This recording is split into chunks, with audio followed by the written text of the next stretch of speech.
everyone could be seated, we'll go forward with our Committee of the Whole meeting of February the 5th.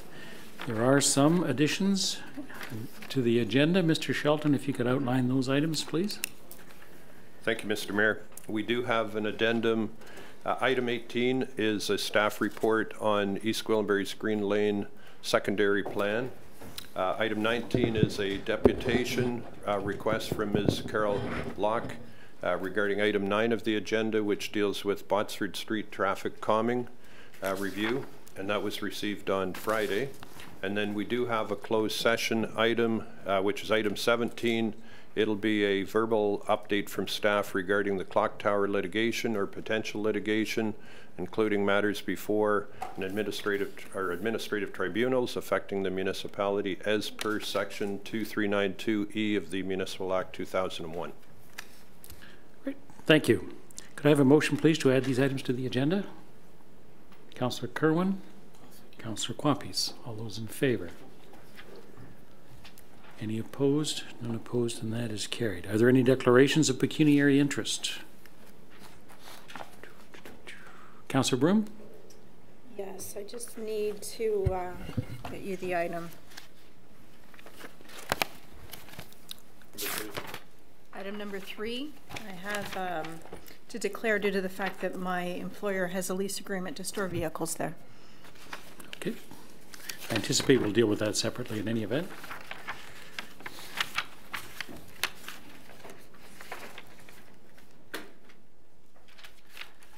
Any other declarations?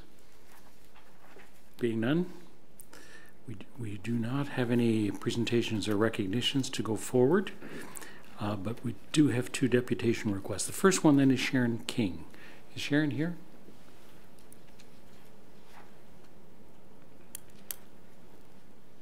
Okay, I'll ask again, is Sharon here? We'll check in the, okay. Let's go forward then with the next deputation, and that is Carol Locke. Carol?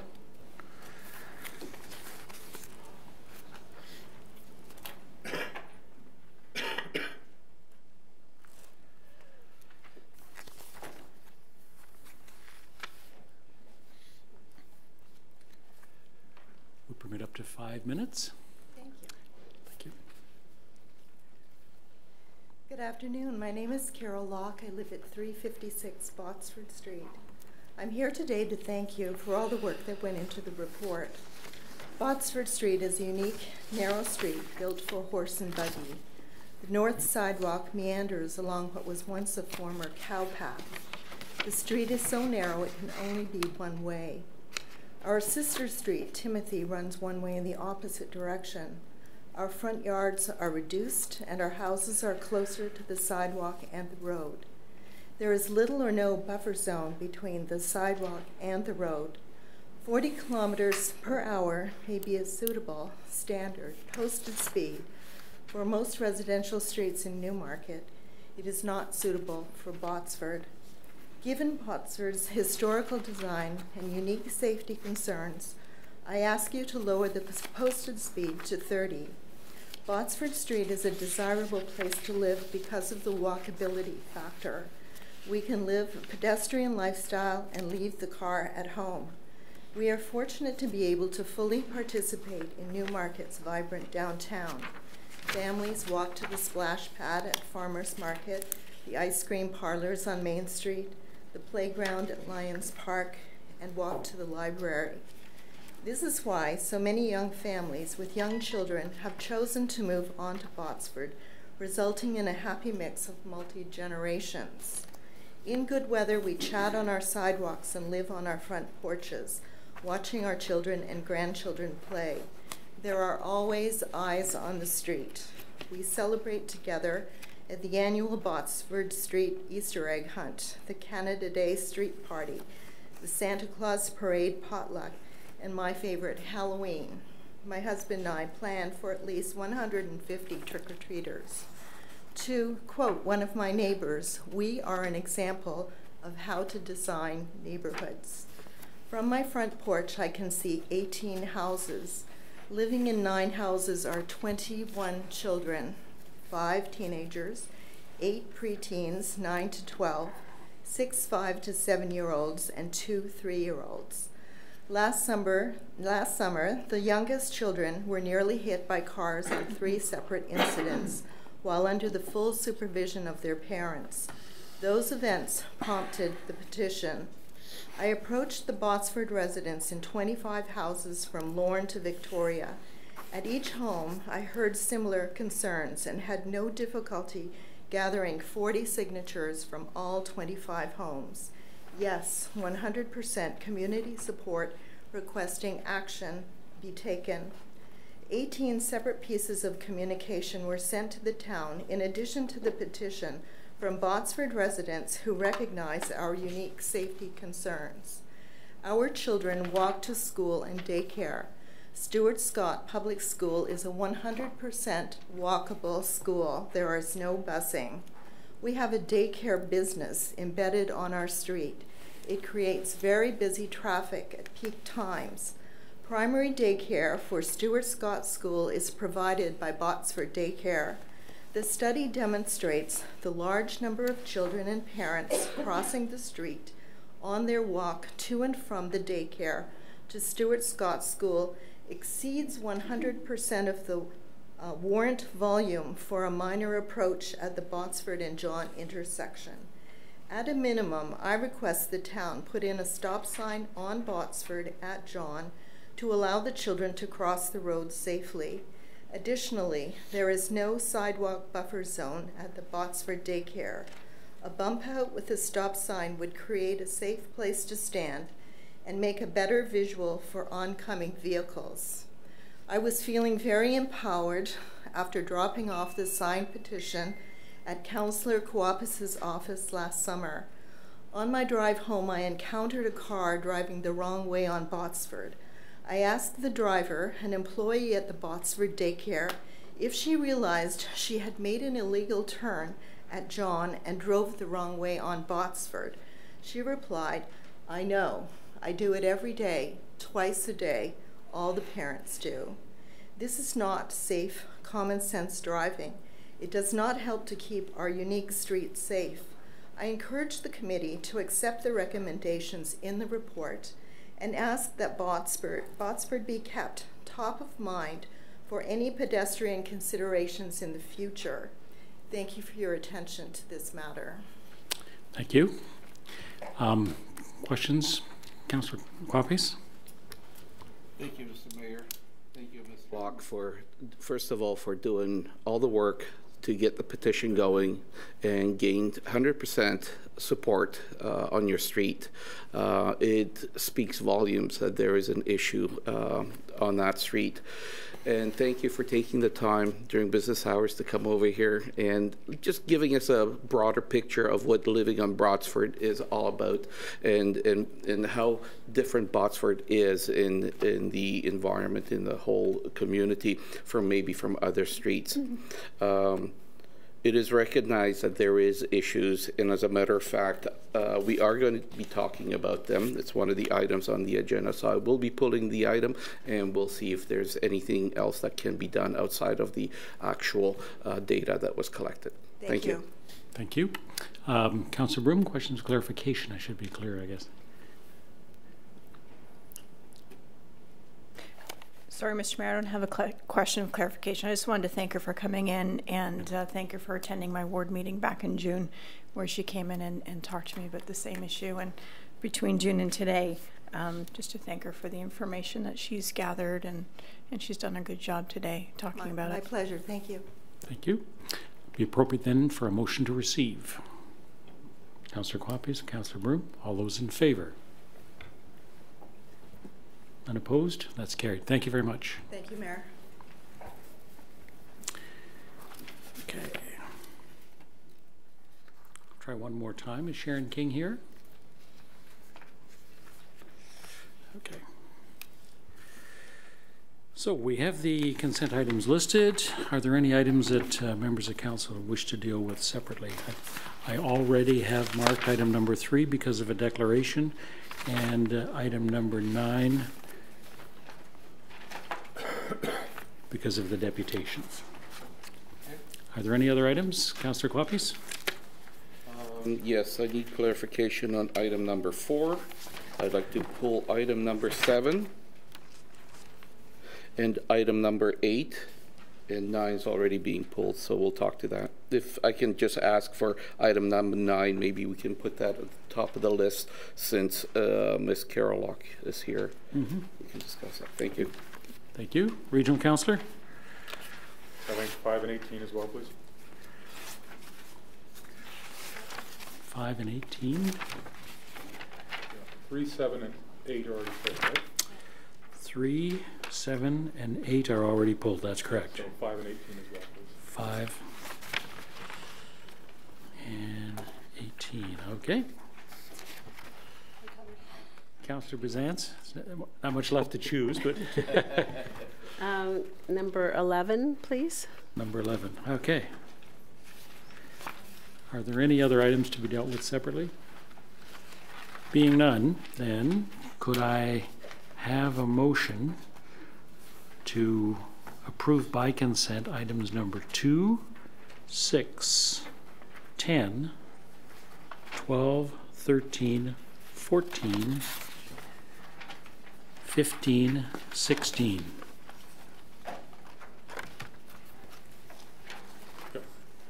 Regional Councillor, seconded by Councillor Broom. All those in favor? Are there any opposed? None, and that is carried. Let's start then with item number 9, given that we did have a deputation. We have the recommendations before us. Could I have a motion with respect to the recommendations, please? Councillor Quapis. Thank you, Mr. Mayor. Just to get this on the table, I'd like to, is it on the table already, or? No. Okay. We need to deal with the table, please. recommendations. So you'll move the recommendations for discussion. I'll move the recommendations for discussion. Okay. And Councillor Broom. All right. Would you like to speak to the recommendations then, Councillor Quapis? Yes, thank you, Mr. Mayor. As Ms. Carol Locke stated earlier, it seems that we need to take a look at Botsford from a holistic point of view, not just on what the data says. The data speaks volumes. It's a quick snapshot of 1 week, what transpired, and maybe I can do a quick overview. The data basically shows that there was a count, 7-day count, near Lorne on Botsford of almost 3,000 cars, and near John about 2,500 cars. On an average, the average speed or operating speed was 38 kilometers an hour, which actually shows that, yes, it's under the 40 kilometer an hour zone. But really, I did ask engineering to take a look at this a little bit closer, and they shared with me that when we break it down a little bit more, what we have is 139 cars going over the speed limit near Lorne, and 173 cars going over the speed limit near John. And what's really shocking is that we also have a further count of 2 cars going 50 kilometers or over 50 kilometers, so we don't actually know how fast they were going near Lorne, and 10 cars over 50 kilometers. Now, as a whole view of this, when you think 50 kilometers is not that fast, but we take a look at Botsford and what type of a street this is, and as was said earlier, the residents live very close to the sidewalks. The sidewalks don't have any buffers. The street is very narrow. It is actually a street design, just like many other streets in the historic downtown, are designed for a horse and buggy, where speed limits were not really an issue back then. When we paint the whole town with the same brush of 40 kilometers an hour, maybe we should start looking at some of those really unique, tight streets where kids don't have any room or buffer room to move around. The sidewalks are very narrow. What I would like to recommend is let's go beyond and ask staff to go beyond the actual traffic studies that we had. The recommendations are great, and I will support the recommendation of putting a few more signs out there with no left turns, because that's another issue where the daycare seems to be causing an issue as well. But we can't wait until 2020 to take a look at speed mitigation recommendations that were provided by staff. What I would like to see is if staff can come back with everything possible. I'm even considering things like changing a speed zone, as suggested by the resident, down to 30 kilometers an hour, maybe on a pilot basis. Maybe we can take a look at speed humps or something where it limits, not just limits, but it prevents people from going over the speed limit. So again, on a pilot project, maybe for the 2 years until 2020 comes about, because the recommendation does say that a consideration of changing or re-engineering the street would be there when Lorne gets under construction. So those type of recommendations I like to put back on staff to consider. This is a perfect way to do a pilot project. It's a small downtown street, and I think this would be a great way to try something new and different in order to accommodate the residents on the street. Thank you. Thank you. You may want to consider then a third recommendation for further consideration for staff, but I'll let you develop that. Councillor Broom is the seconder. I'm willing to support the recommendations as is at this point. Okay. Any other questions or comments? I'd invite comments from Mr. Nohammer with respect to the discussion, specifically with respect to the 30 kilometers per hour.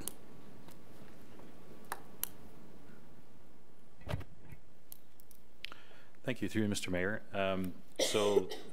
Councillor Quapis gave a good overview of the traffic study and the findings.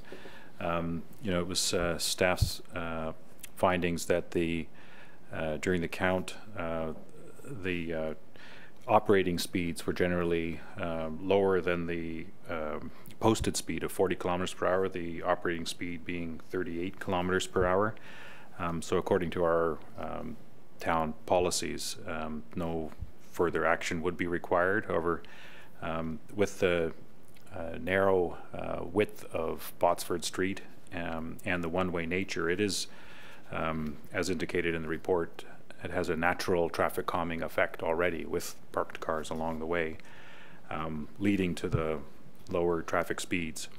With respect to the 30 kilometer an hour posted speeds, this is generally only entertained when there's physical traffic calming measures on the street.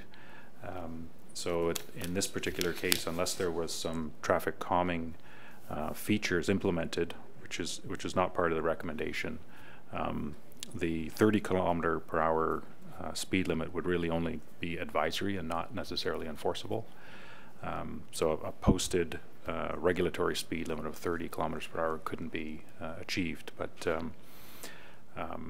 so in this particular case, it's not being recommended by staff. But I think in terms of looking at any other mitigating measures in addition to the turn restrictions that are identified in there, that's something that staff could continue to monitor before any physical measures are introduced at the intersections. Thank you. Councillor Broom and then Councillor Quapis. Councillor Quapis. Thank you, Mr. Mayor. So in that case, I would like to propose within the recommendation to add a third recommendation to that as something to do with speed mitigation measures, and revisit the possibility of piloting a 30 kilometer an hour zone for that particular portion of the street. So you're, okay. So what's the motion? Yeah. The motion would be to provide speed mitigation measures on that street. And that would be anything, and I'm not too sure exactly what those measures would be, the speed humps or anything of that sort. And I will ask staff to come up with what the appropriate speed mitigation would be. And secondary, to drop the speed zone down to 30 kilometers an hour as a pilot until 2020. I'm wondering if we might monitor what these restrictions would do for us, say, and come back to this to determine whether or not they've been effective, particularly when that curve is there. I think that although we might want to call this a pilot, I'm concerned about establishing speed humps as, you know, on a as the first solution. I think that this street should fall into the general review that we have for speed mitigation. That's my concern, is that if we start a 30 kilometer speed zone on one street, if everyone is accustomed to 40 kilometers, then it's awfully difficult to get compliance without that, and I think that's a very significant investment. That's my only concern. And those are my thoughts, but if you wish to, I'm wondering if it might be better that we review the effect of these recommendations, say within a year, and then give some further consideration to alternative methods if they haven't accomplished what we want to accomplish.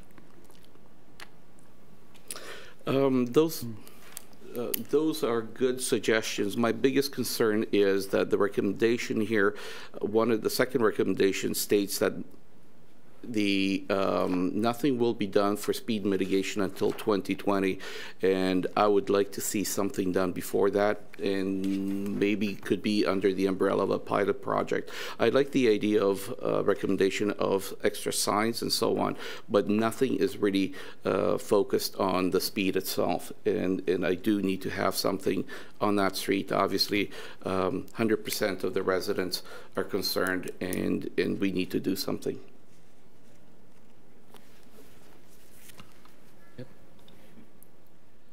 So could we define that? Could we define that motion again? Mr. Mayor, I don't have the actual wording at this moment. Maybe I can come back with that at a later date with the actual motion itself. Would that be possible? Okay. We can. I think we're agreed that we can adopt 1 and 2 in any event, right? And that's the correct. Third one might be something that we could consider, and in drafting that third one, we might be able to do that when it comes to council. I and think if maybe we could that's circulate it, and yes. then I'd like to have staff's view on that, the third recommendation. So we'll deal with item 1 and 2, and then we'll look for a further recommendation, possibly council, or the other option. Or the other option might be to defer this altogether. I think we should go ahead with 1 and 2. I think I agree with 1 or 2. I think we should just stay tuned for number 3 at council. Okay. All right, any further discussion? Councillor Kerwin, Councillor Twinney. Thank you, Mr. Mayor. If you look at page 55, the second paragraph up from the bottom, many vehicles were confirmed to be traveling the wrong way down Botsford Street, mainly from the Botsford Street, John Street intersection. Possibly they're coming from the Botsford Daycare Center, correct? A suggestion is that someone from our traffic department should go to that daycare center with flyers and ask the owner of that daycare center to hand them out to the people who have children there. Because you can pinpoint, in my mind, and I've gone out and have a look at it, what's happening. And I think that's a proactive, what I do, is to go directly to the owner of that daycare center and say, look we've got an issue here. And I hope they're licensed, that it's a licensed daycare center, and hand out that to the residents and talk to them and have our department do that in a proactive way. And it shows that we have a traffic division. It's well run under our director, Rachel Prudham, and it's well run under Mark Krausanowski. And we have the time and we have the staff to ask the owner of that, to have the parents in and tell them directly that they're going down a street the wrong way. And similarly, have it monitored by the police, and the fine for going down a wrong way street is excessive. All you have to do is catch one person or two, and you catch them, and you fine them. The police fine them. It's over $160. It's probably $250, and you lay that fine on them, and then you get back to the daycare center and you say, look This is what happens when you go the wrong way on Botsford Street. So you make an example of a couple of people. But this, I think, is in my mind, is a proactive way of solving the issue, because it's unacceptable to the residents on Botsford Street to have people going down their street the wrong way. That's just intolerable. So target the people who are causing the problem and that they feel pain. So that's just a suggestion that I would have for the petitioner today, and see that we can do that. And it's sort of a recommendation. I'm not going to spell it out, but I'm trying to come up with an alternate solution to help my colleague, Bob Corpise, who helps me when I have traffic issues in my ward. So that's a suggestion. I'm wondering if we might just take that as a direction to staff as part of the adopting items 1 and 2. Okay. Any further discussion? Councillor Twinney. Just a question. My apologies if I missed it. I had to take a phone call. What was the reasoning behind, again, why we can't, if we put in a 30-kilometer-an-hour zone, why is it not enforceable? Mr. Nohammer? Through you, Mr. Mayor. So the Highway Traffic Act does not allow a traffic speed limit of 30 kilometers per hour unless it's accompanied by physical traffic calming measures. 40 kilometers per hour would be the minimum. So it has to have traffic calming measures. I thought that's what you said, but so we have like the 30-kilometer-an-hour in our town now without any traffic calming. So that's not actually enforceable. Well, subject to me being corrected, but that's my understanding of the regulatory nature of the speed limit under the Highway Traffic Act. Huh. Do we have 30s? Yeah, Bayview Parkway, isn't Bayview Parkway 30? Mr. Sheldon? Thank you, Mr. Mayor. And please correct me if I'm wrong, but I was around when we did post that 30. At that time, the HTA indicated that you could go to 30 for a parkway. So that's why that did qualify at that time. I don't know if that is still the case, but that's what supported the Bayview Parkway 30 kilometers per hour.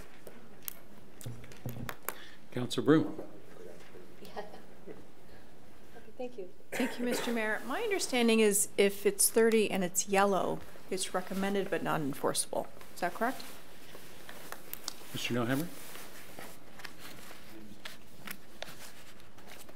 Through you, Mr. Mayor, that's correct. That the regulatory signs are the white signs with black typeface, and you can put an advisory sign up that would be warning in nature of yellow, or the amber color with the black typeface. Correct. That might be some of the considerations that Councillor Quapis would have. I'd find it difficult to justify traffic mitigation for Botsford Street, particularly when there are a number of streets I think that could be prioritized prior to that. And so I think that would need to be a consideration that we'd have to give. But maybe the advisory signs might be an option that could be part of your recommendation. So as it stands now, we have items number 1 and 2 that are being recommended. Any further discussion? Being none, all those in favor? Any opposed? And that is carried. Thank you. Okay. Now we have item number, why don't we deal with item number 3, because we do have people who are awaiting this. Where'd Councillor Hampton go? Okay. Let's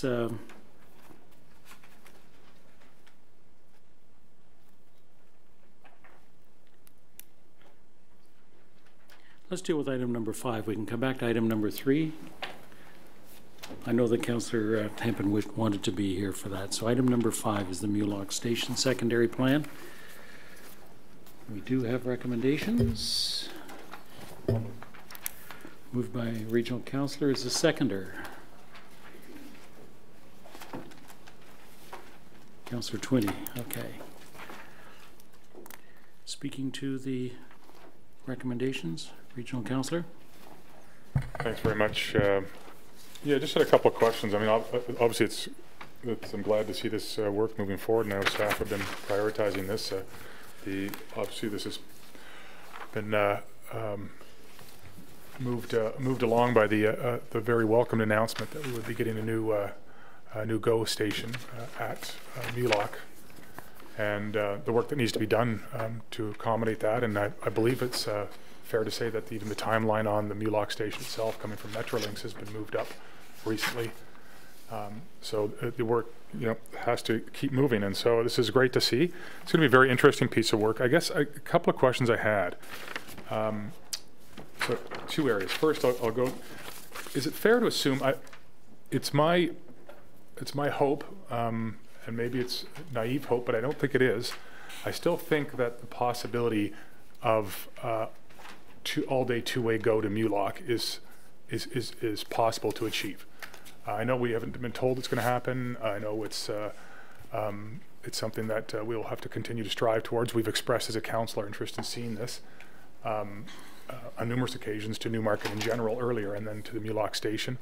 I recall long ago when I asked Representative Metrolinx about the opportunity for all-day GO to Newmarket. They had precluded it, but at that point, the Mulock station hadn't been announced. The new stations hadn't been announced, and I recall asking them in this chambers if a new station was announced at Mulock, would that have been analyzed for the need or the budget implications of all-day two-way GO, 15-minute service? And they said no, it wouldn't have. I said, so is it reasonable to believe it could be looked at? And they said, well, it could be looked at. So I'll admit it's very. There's been certainly no commitments, but it's something we still pursue. I certainly still raise when I speak with the local MPP, and so along with that could come grade separation, which we also know is still being looked at by Metrolinx about how to handle that, and the possibility of twinning of tracks. I just want to confirm that this process, and my experience with secondary plans previously, is that they are an iterative process, and that as we go forward, just because we don't know where we stand at this moment on those issues doesn't mean they can't be addressed by this planning process as we go forward, or anticipated, or at least considered as a possibility. Is that a fair statement? Adrian, or Peter, I'll start with you, and then if you wish to direct that to others, I'll leave it in your hands. Mr. Nohammer. Yes, thank you. Through you, Mr. Mayor. So I guess I'll start by saying the purpose of this report is to identify the scope of a RFP that would be put out relating to land use plans for designating the area around the new Mulock station, and looking at what sorts of land uses and densities to support the transit oriented development hope to be attracted around the station. So specifically with respect to your questions, Deputy Mayor, I think that's fair to say that all of those items that you mentioned are still being reviewed by Metrolinx, including the frequency of service, the physical separation of the tracks and road, and the number of tracks going through Newmarket to provide the service. So, I think in the context of this report and this study, all of those things are still to be determined, and it's my understanding as well that they are being reviewed.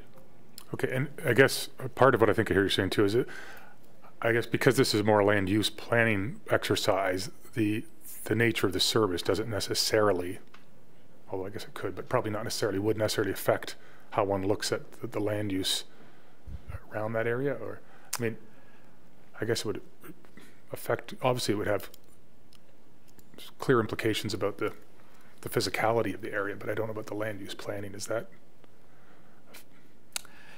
Again, through you, Mr. Mayor, I think you are correct in saying that the major focus here is that there is a presence of a major transit station with service that is regular and quite frequent, and whether it is 30-minute or 15-minute service, I'm not sure that that would necessarily dictate the type of land use that would be attracted to the area. Obviously, the more frequent service and more reliable and regular the service is, both going north and south from this area, would benefit the residents and employees living around there and working around there. But I think it is of sufficient magnitude in terms of the service provided that it would not have a major impact on the types of land use. Okay, is it possible though that the scope of this work at least asks the consultant to be aware of those potential changes, whether it's twinning, grade separation, frequency of service, and you know, that it takes consideration of that if it has implications or not. If it doesn't, then fine, but that it's highlighted as so that there's no question that and I'm sure they would through their research, but so that the consultants know that there are some possible variables out there. Again, through you, Mr. Mayor, I don't see that as an issue at all. I would ask the author of the report, Adrian Camert, to comment on any further direction to consultants as they're required, but I don't necessarily see any issue with that. Adrian? Thank you, Mr. Mayor. Through you, Mr. Mayor, to Deputy Mayor Taylor. The team that is, whichever team, consulting team is put together for this project, as indicated through the RFP, will have direct communication with various agencies, the town, the region, and Metrolinx. So Metrolinx will be at the table feeding into this process and providing us with the most up-to-date information that's available for service enhancements. As was indicated, there are enhancements that keep being introduced, which is great news for Newmarket. But I think it's very important to keep in mind that the station design and the design of the area around the station, the station area lands, will not really be impacted by the level of service. We think we're going to go with the required density that is, I believe it's 150 people and jobs per hectare combined. So that's part of the in the growth plan. So that will be applied in this instance. So that'll be the guiding sort of the main principle here, as opposed to the level of service. Okay. Thank you. Councillor Twin? Oh, sorry. Yeah, I went to go ahead. Yeah. The other question I really wanted to explore a little bit, because it speaks directly to the recommendations and the scope for the RFP. The RFP, it says that, I'm just looking at this paragraph under discussion on page 25, scope of the Mulock Station Area Secondary Plan. It says, as noted in the RFP document included as attachment 1, the secondary plan is envisioned to present a long-term redevelopment of the lands surrounding the future Mulock GO Station site. This area is to retain its focus as an employment area for the town, although where appropriate, other forms of employment and uses than those that currently exist shall be examined and considered. In addition, limited mixed-use elements should be explored, and all future density must be consistent with the provincial density requirements. So I guess and maybe mistakenly, but I thought that this process would sort of look at this area almost from a blank slate and say, you know, what makes sense here now that there's a GO station, how much more important might residential density be, etc. And I guess when I read this, it sounds to me like the people who would be hired to do this would have an RFP that's sort of stating some, you know, not unflexible terms, but fairly clear when you say that it's to retain its focus as an employment area, for example. Although where appropriate, other forms of employment and uses than those that currently exist shall be examined and considered. Limited mixed-use elements should be explored. So is that something that we came to as a decision in the planning department that we needed to sort of start with certain key principles? Or am I over-reading that, and this is still very much an exploration of who knows where this could lead? This process is going to lead us to, and it's going to be a process that you need to let the process sort of take you where it goes. Do you see what I'm saying? Like I'm not. Mr. Neuheimer? Yep, through you, Mr. Mayor. Certainly I can understand the question. I think the guidance that staff took was basically the current official plan designations in the area. And I'll let the Director of Planning and the Senior Planner speak further, but that was the start of it in terms of what the existing official plan documents as the uses that are currently envisioned for that area. Okay, Mr. Nethery, did you want to add to that? Through you, Mr. Mayor, I guess just building on what the Commissioner has indicated, certainly those are largely employment lands that are there, and by virtue of the fact that they are employment lands, there's a sort of a higher level of scrutiny necessary if we're removing them from that particular land use. And the mechanism where that gets dealt with is through a municipal comprehensive review, which, as we know, the region is embarking on and the town of Newmarket will be following with. So that would actually be a mechanism whereby that examination, if we were completely eliminating, for example, the employment lands there, then that would be another mechanism to get us there. And I'll also point, if you just follow down in that same discussion section, and then there's a series of bullets that reference what the secondary plan is being asked to do. And the last one is that it be prepared in consultation with the region as they do their MCR. So I think there's an opportunity for that, and we may very well be happening sort of at the same time in any event for that exercise. So I don't know that it precludes the examination of other sorts of uses there.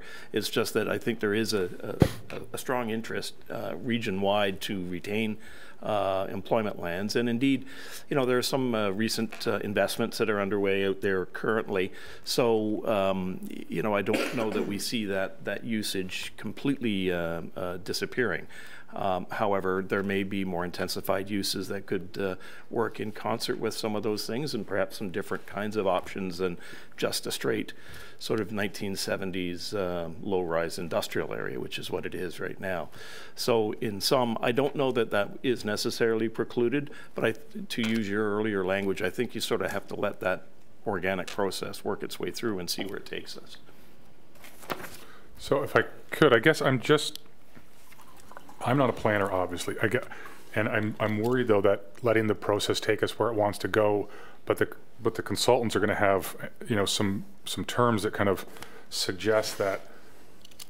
I'll just say it. Tell me if I'm wrong. But when I read it, I read, look, this is employment lands. This is how it should largely function. But it's possible for us to maybe put in a little office and maybe some mixed use, so some residential opportunity there. But by and large, it's an employment land area. That's kind of how I'm reading it. And I feel like that's being set up front. And a little bit of me wants to say, you know what, it's based on our official plan. I heard that statement, but that was before we knew we had a GO station there. And this is a bit of an odd employment land space. It's not, you know, super industrial. It's not full of unusual uses. It's a lot of it. It's a lot of it is kind of, you know, flooring stores and semi-retail spaces. And I guess it seemed to me that possibly this was an exciting opportunity to explore the idea of office residential intensification. And I'm a little worried that, and maybe I shouldn't be, but that some of the language might lead a consultant to say, we'll explore some of that a little bit on the edges, or, you know, in little potential opportunities, but by and large, it's status quo. And I guess if it's you know, something where we let the process go, I'd be interested in almost having a process where we just ask the questions. And like, I do like the fact that it says the secondary plan shall, second bullet, determine the highest and best long-term land uses, period. But doesn't, which is great, but doesn't speak to, and since we're going out on this, let me ask, is there a reason either anybody would be concerned about leaving this more open and taking out some of the language that talks about what it's retaining its focus, or other things, and saying just simply, let's look at highest and best uses, let's look at our,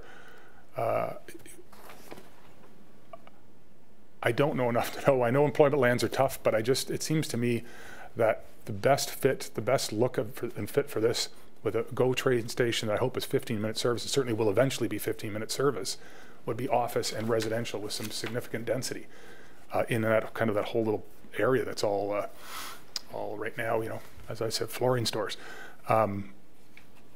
So would there be any concern from staff about removing some of the language that suggests that maybe this should be the starting point or the focus, et cetera, and going more with language that's in the secondary plan shall determine, or even at questions that simply say that the plan shall help answer, you know, the type of employment use, if employment use, the type of employment use, whether this should be, you know, high density office type employment use, or whether this should be more traditional. Or so is that, or is my concern not justified? I just really want to make sure we have, that you only get these opportunities once in a while. I really hope it's an opportunity to kind of look at this and reimagine it. And I felt like some of that language was maybe limiting that potential. Mr. Nethery. Thank you, Mr. Mayor. Through you, I don't know that I find that troublesome. I think, you know, my earlier remarks around the fact that an employment land conversion is something that actually has to go through a different process. Still is there. But I mean, if we are going through an exercise that's thinking about all of those things that you've mentioned, then I don't know that that is troublesome at all. I think, you know, we have the opportunity. This is a draft RFP. We can play with some of the language. And I think at the end of the day, we could have something that perhaps is a little less directive. But I think it needs to be acknowledged we still need to be guided by some of those broader principles of the MCR process. Oh, yeah. But, you know, I take your point, and I think that's fair. Okay. If either that's something you can look at, or if you want direction, I don't think it needs a motion necessarily, but I would love to see what this might look like. And I don't know how. I don't imagine you could do that for council, but at some point I'd like to see what it might look like, as you described, with a little more open-ended and a little more asking questions about what the secondary plan could answer, and really seizing the opportunity. I think you're aware, at the region recently, they're going through the MCR, and the MCR is going to look at employment lands, and I actually asked for a report in advance before getting into the technical work, to just sort of look at some sort of global best practices around what are the trends, and what are some of the best practices in reimagining you know, employment lands and uses and mixed use approaches. And so that kind of using some of that, but also having that kind of answered in this process, what that might look like here in Newmarket.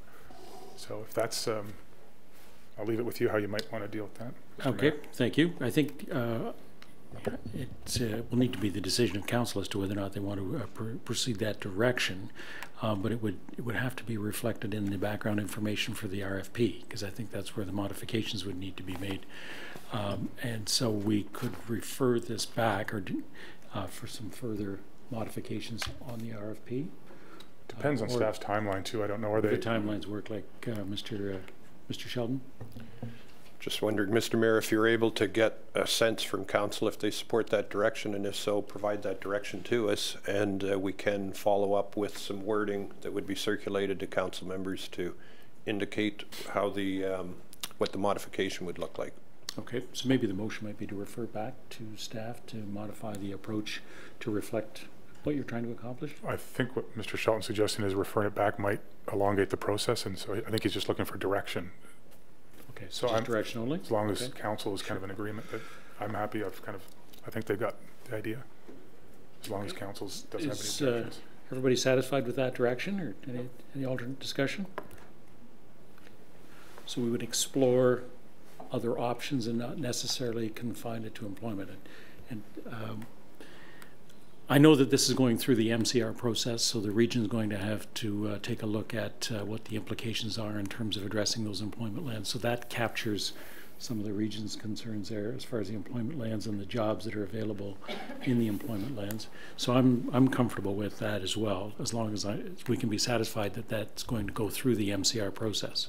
Yeah, so Mr. Mayor, if I can just clarify though too, just the direction I think I'm seeking here is, I'm not even saying that should be an outcome. I'm just saying, can we adjust some of the wording in the RFP to make it a more flexible, less, and I don't want to put words, I don't want to make it sound like it was, but maybe in my mind a less prescriptive approach to what might occur there, and more about looking at all the various options that could take place on that land, from mixed use to office kind of employment, et cetera, or some of the other options. But okay. So it's really just about, it's not about what, it might very well, the process might very well lead to something very similar to what's there right now, although I doubt it, but it's really not about the outcome. I don't know that yet. I'm just talking about how the RFP might be framed. Fair enough. And staff is satisfied with that. It's just as a direction. Okay, I'm good with that. Councillor Bazance? Thank you, Mr. Mayor. I just had a question with respect to the provision around ensuring that there'll be adequate integration of the future Mulock station with existing and planned transit systems. I know that in the past, when we've been looking at this, we had some discussion about how the existing GO bus station is going to be considered in light of this new station, and what the plans would be to look at integrating or so forth. And I think there was agreement around the council that needed to be part of what was considered and looked at. But I don't know that in the terms of reference that comes out, and certainly to me, maybe I'm just missing it, but it doesn't come out strongly enough to me that that's something that will be looked at and considered as part of the planning for this new station. Now, if I recall correctly, Metrolinx had indicated that the GO bus station was part of the hub study that was incorporated for the Davis Drive train station. But Mr. Nohammer, if you could clarify that. Was it intended for the bus station to be reflected in this, or was it captured in the hub study along Davis? Yes, thank you, through you, Mr. Mayor. You're correct. That's the vehicle that would be used to investigate the different services provided in and around the existing Newmarket station, and how the GO bus terminal and the new Mulock station all integrate to form service to the community, and not only rail but also bus integration.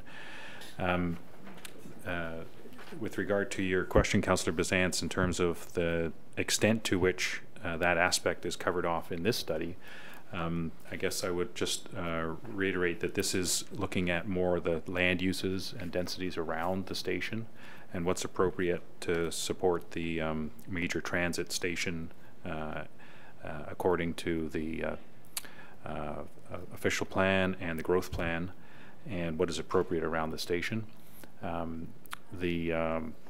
Staff indicated that there would be lots of consultation and involvement with other stakeholders and other external agencies, including Metrolinx, to review aspects of the station itself in the discussion around land uses. So that aspect could, very well be considered, but I think the focus on this is really more around the land use designations around the station. Okay, yeah, I guess just sort of one thought that I have is how do you integrate the fact that there are still buses going somewhere else, and that does influence the way people are taking transit. They may be taking the bus one way and coming back by train another way, and if there's no opportunity for buses to pick up and then take people back to the bus station, that has a pretty big impact, I think, and that's what we're already seeing, that challenge with a reduction in bus service from the Aurora station to Newmarket. And so I'm just concerned that you really have to think in terms of how that all does really integrate and moving people about, given that they may well be going from one station and coming back at another. Mm-hmm. Yeah, absolutely. It's a very good point. Wonder if we could get an update. I know that the schedules have just recently been changed, where we're seeing buses coming down Main Street from East Gwillimbury to the Tannery and then down to Aurora. So maybe there could be some value in having Metrolinx talk about that issue separately. So maybe we could arrange that. Would you be satisfied with that? It's just as a direction or a request from staff? Certainly, I think I'd like to see more information about that, and it's something I may be coming forward with in the future about as well. Okay, thank you. Regional Councillor? Thanks very much. I forgot, I also wanted to ask some questions about the boundaries. You do refer to the boundaries not including the New Park Boulevard areas and nor the Mulock Drive to the west of the boundary area currently. You say that it's better dealt with through an MCR at the region. Can somebody expand on that for a little bit for me? Because I know that the our previous secondary plan came onto Mulock a little bit, came down Mulock a little bit, and so I forget, it doesn't show it on here, but where it ends. So we've got this kind of piece in the middle of these two secondary plans, which my simple thinking, I don't know, would have thought, here's a chance to sort of bring them together and not have a piece in the middle. Because again, my limited experience finds that secondary plans usually lead to higher densities, and then we're going to have a piece in the middle that's not been addressed, and it can be dealt with through an MCR at the region, but I imagine it has to be dealt with, if it's dealt with through the MCR, it'll probably be mostly like one landowner at a time coming and saying, we'd like you to consider this, or am I wrong there? Would it be dealt in with at all? And then the other part is about the New Park Boulevard and why it's better through an MCR and not also through a secondary planning process. Mr. Neilheimer?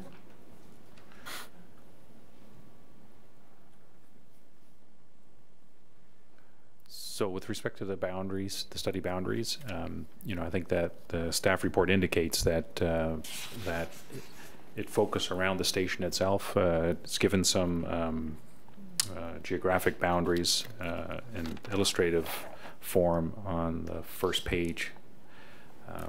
Sequential page 29 is the first page of the terms of reference. And I guess in terms of land uses beyond that, it is suggested that the comprehensive review is something that would look at that. It would, of course, have to come back to this council to endorse that as well. But I would ask if the director or senior planner has anything further to add with respect to the justification of the study area. Mr. Nethery? Okay. Adrian? Thank you, Mr. Mayor. The boundaries were delineated based on the official plan designations and the land uses as they currently exist. And the real focus of this was to hone down on the station lands themselves, not station lands, station area lands themselves, and not get too far afield to keep this really a true focus on that area.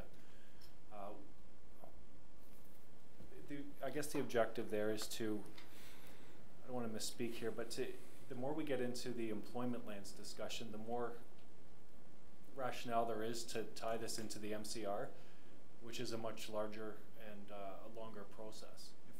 If we can keep this to the station area lands, strictly planning use, land use and density, then it becomes a real planning study and then less reliant on a different process being led by the region. So that's why we feel it's more appropriate to consider those employment land needs assessment through the MCR and keep that related but not reliant on this process. Thank you. So, Mr. Nethery, are you in? Sure, if I may, just in support of what Adrian has indicated, I guess when you start thinking about, for example, whether or not New Park should convert to something else, and we don't disagree that that's worth examining, but the idea of employment land conversion in that area, for example, has to be considered in the context of the entire municipality. And we do have existing employment areas, not the least of which is right around this area, but also the area between 404 and Leslie, as an example, which, if they are now being considered for uses that are, say, residential, would perhaps have some implications on, for example, the southwest quadrant, which is potentially going to be coming forward with some kind of a residential land use that isn't currently what's in the plan.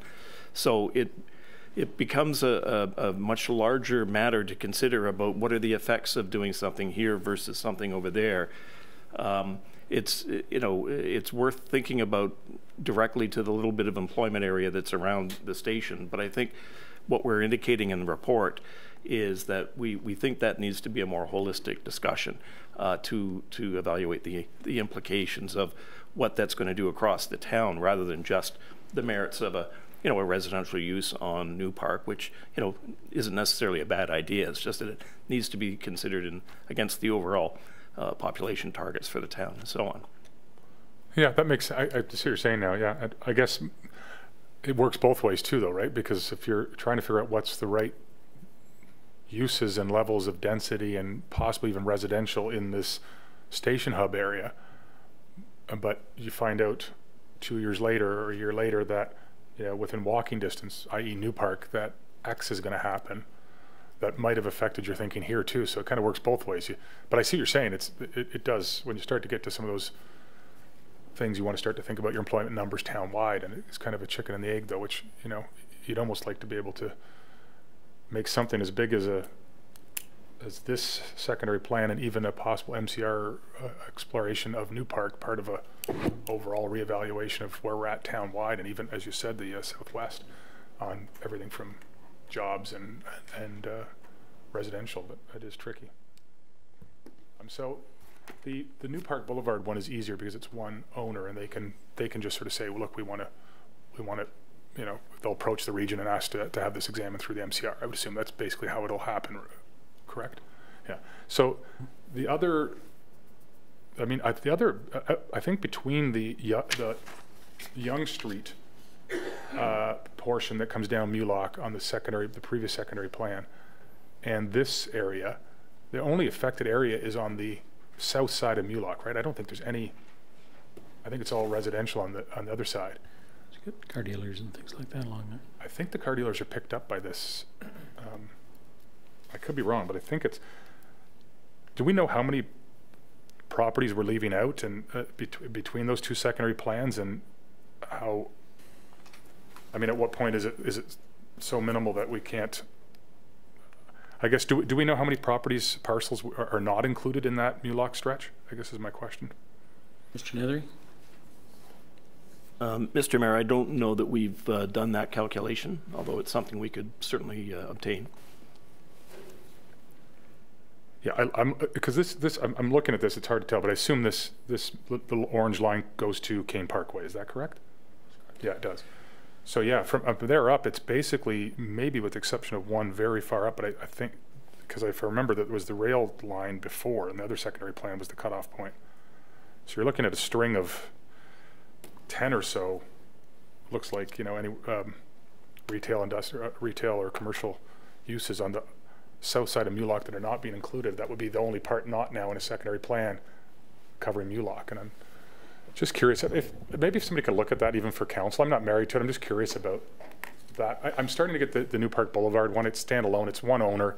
They can pursue that through a process. But these are multiple, and to have kind of one-off requests coming when we've got the sort of the density and the uses figured out from the previous secondary plan on Yonge and coming up Mulock a fair way, and now we're coming all the way up to Kane Parkway, and then there's this piece, relatively small piece, on one side of Mulock that's not included. And just curious about how many parcels that is, and we're sure that that doesn't make sense to try to capture that, and then we know that we've thought through the whole Mulock corridor. I think is going to become very important with this station. The traffic volumes you're seeing on there are amazing. I mean, I'll be amazed. I haven't seen a count recently, but I'd be surprised if it's not exceeding Davis now. And to know that we've sort of figured that whole stretch out in my simple lay terms. Mr. Nethery? Thank you, Mr. Mayor. We can certainly provide that information. That should be easy to obtain. I guess it also speaks to one of the next things that we have to do, and we've got a pile of them on our work program, but we need to do a town-wide official plan. And that would probably reasonably follow the secondary plan for this area fairly closely. And again, for that reason, that's the sort of exercise where I think I would have a higher comfort level in dealing with the lands on the south side of Mulock between the Yonge secondary plan area and this one, if only by virtue of the fact that it's a different set of circumstances there.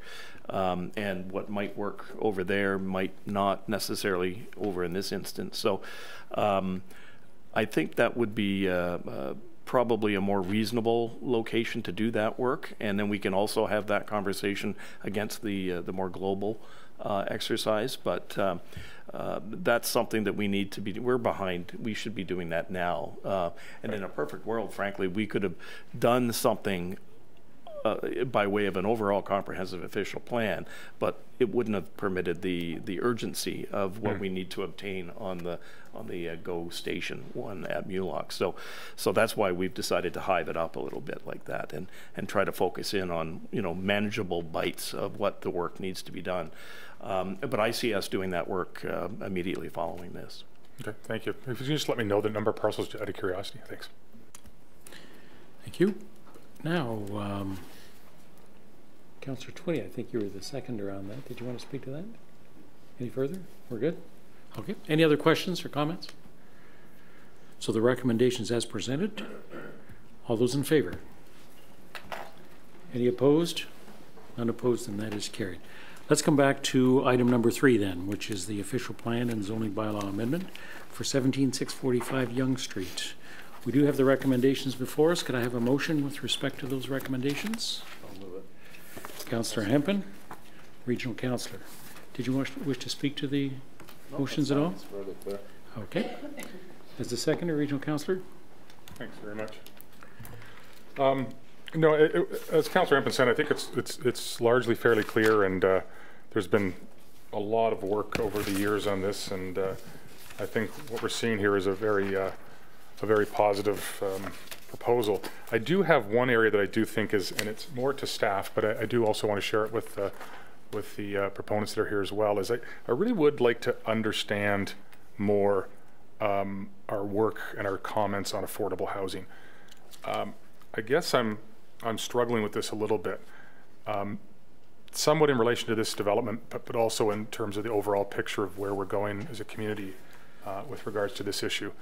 It is 35% that's required in the Provincial Urban Growth Center. You know, stated accurately, I know this is obviously it's not necessarily meant to be captured in every single development, but in aggregate, but even the aggregate's kind of hard to pin down what that means, and I'm not. That's not staff's problem. I think the region recognizes too that there's some gray area in here, but the thinking, I think what's the comment here is that while they're having discussions with the region, and I'm not sure if how far those discussions have gone, or I haven't heard anything on the regional side about discussions of possible partnerships around subsidized units, but would like to hear more about that if possible. Aside from that, I guess this is, and I mentioned this before, if we're not requiring or that, then obviously we're having a discussion though about it, which is great. And so the proponent is having a discussion with staff and ourselves about the whole issue of affordable housing and what can or cannot be done, or how we could possibly meet certain goals or portions of goals. Because my concern is if development's this large, and this certainly would have to qualify as probably one of the larger ones we can expect, if we're not pursuing the 35% or a portion of the 35%, but maybe we are, I know it's an ongoing discussion, then sort of trying to make that up with other ones or smaller developments later will get tough. I know you do refer to some of the regional work that outlines that it looks like the region's hitting its affordability targets. Of course, in the region discussions there, the chief planner will recognize that those targets have problems inherent in them in terms they don't talk to the type of form, and you end up getting all your targets met through you know, bachelor condos or a best one-bedroom condos, and so you don't have a spectrum of affordability across the housing types.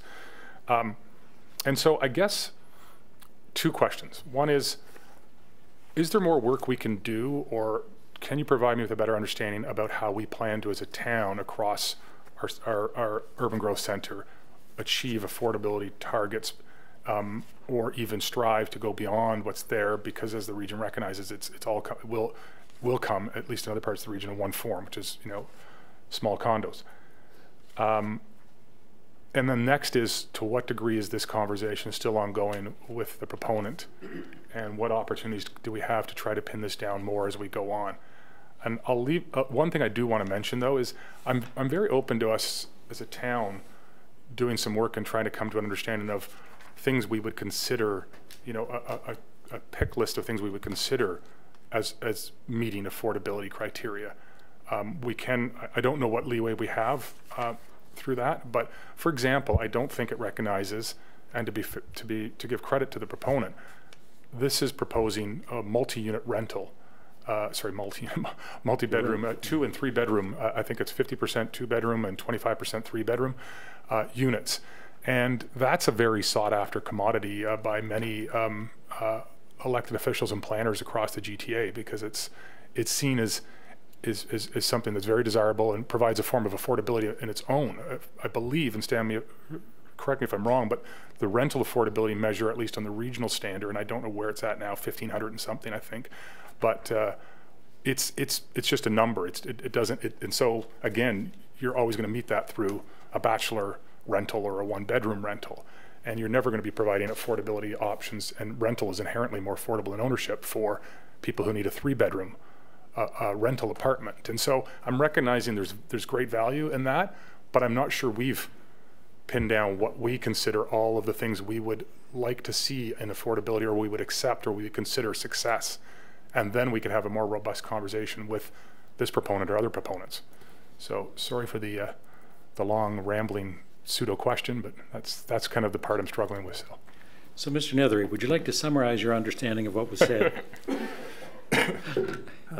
Would you like me to describe the universe and give 2 examples, perhaps? No, that is a big, fat question, and it's one that we're grappling with. I was having a fairly good conversation on Friday with Paul Freeman and Sarah Cameron, who, as you know, are spearheading a working group amongst all the area municipalities around affordability measures and other things that we can do about it. And, you know, frankly, it's something not only us, but the region is also scrambling with. And there's a number of different initiatives that are being considered, and not all of them are going to necessarily find favor. But, for example, there is some notion that maybe some of those rental and purchase numbers should be looked at in a slightly more fine grain. Right now, the purchase price for affordability is based on accumulative, single-family, ground-related, as well as condos. Mm-hmm. So it means that that it's a relatively healthy number.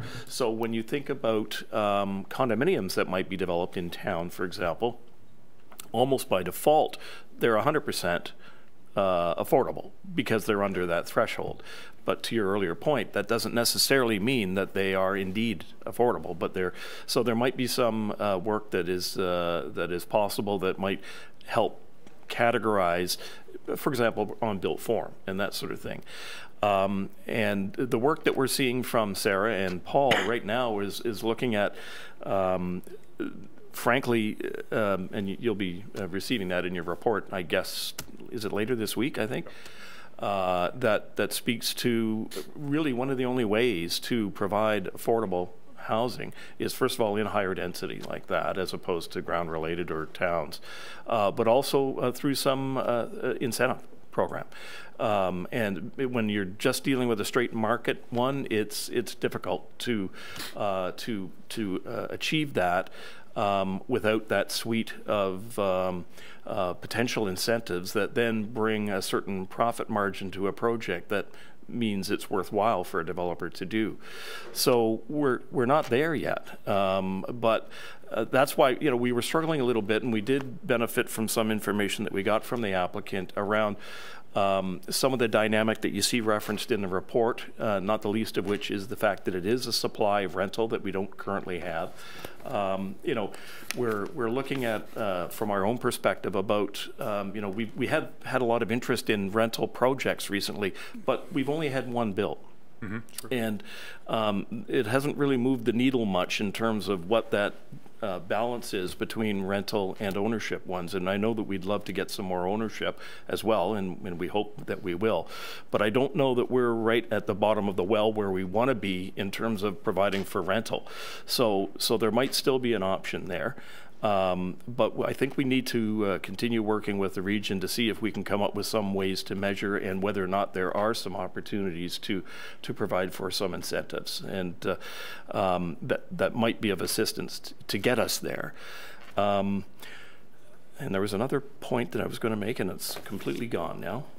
Okay, so I guess what I'd say is that We do have, and we have it now. It's this cycle at the region. It's on our desks about the incentive work that's been ongoing for a while, and there's a lot of that work also was incubated at the Human Services Planning Board and the working group, the staff planning working group on housing, trying to create again a pick list for municipalities to use for incentives to incentivize affordable housing and affordable rental housing, et cetera.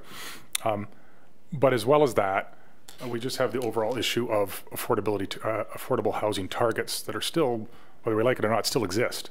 And how we feel we can meet that, or at least have a piece that speaks directly like this, but speaks directly to saying, yes, we've met this here, or we've met part of it, or not at all. And I guess what I would ask the proponent is in the coming time, and if it's easy, maybe before council, we can just get a little bit more clear of understanding. I believe that I understand that the marketplace is a tough place, and making the numbers work on certain types of dwellings, et cetera, and if the justification is there on the types of units itself, or if some of them are going to meet the affordability targets, or if they are talking with the region, if we can have a bit of an understanding of that, because I do think everybody needs to try to help somewhat. Maybe it doesn't hit the target we want, and maybe another development will do it more with incentives, but I would like to know a little more specifically at some time what is still being pursued vis-a-vis this development, whether some of the units are going to hit it, whether there is discussions with the region that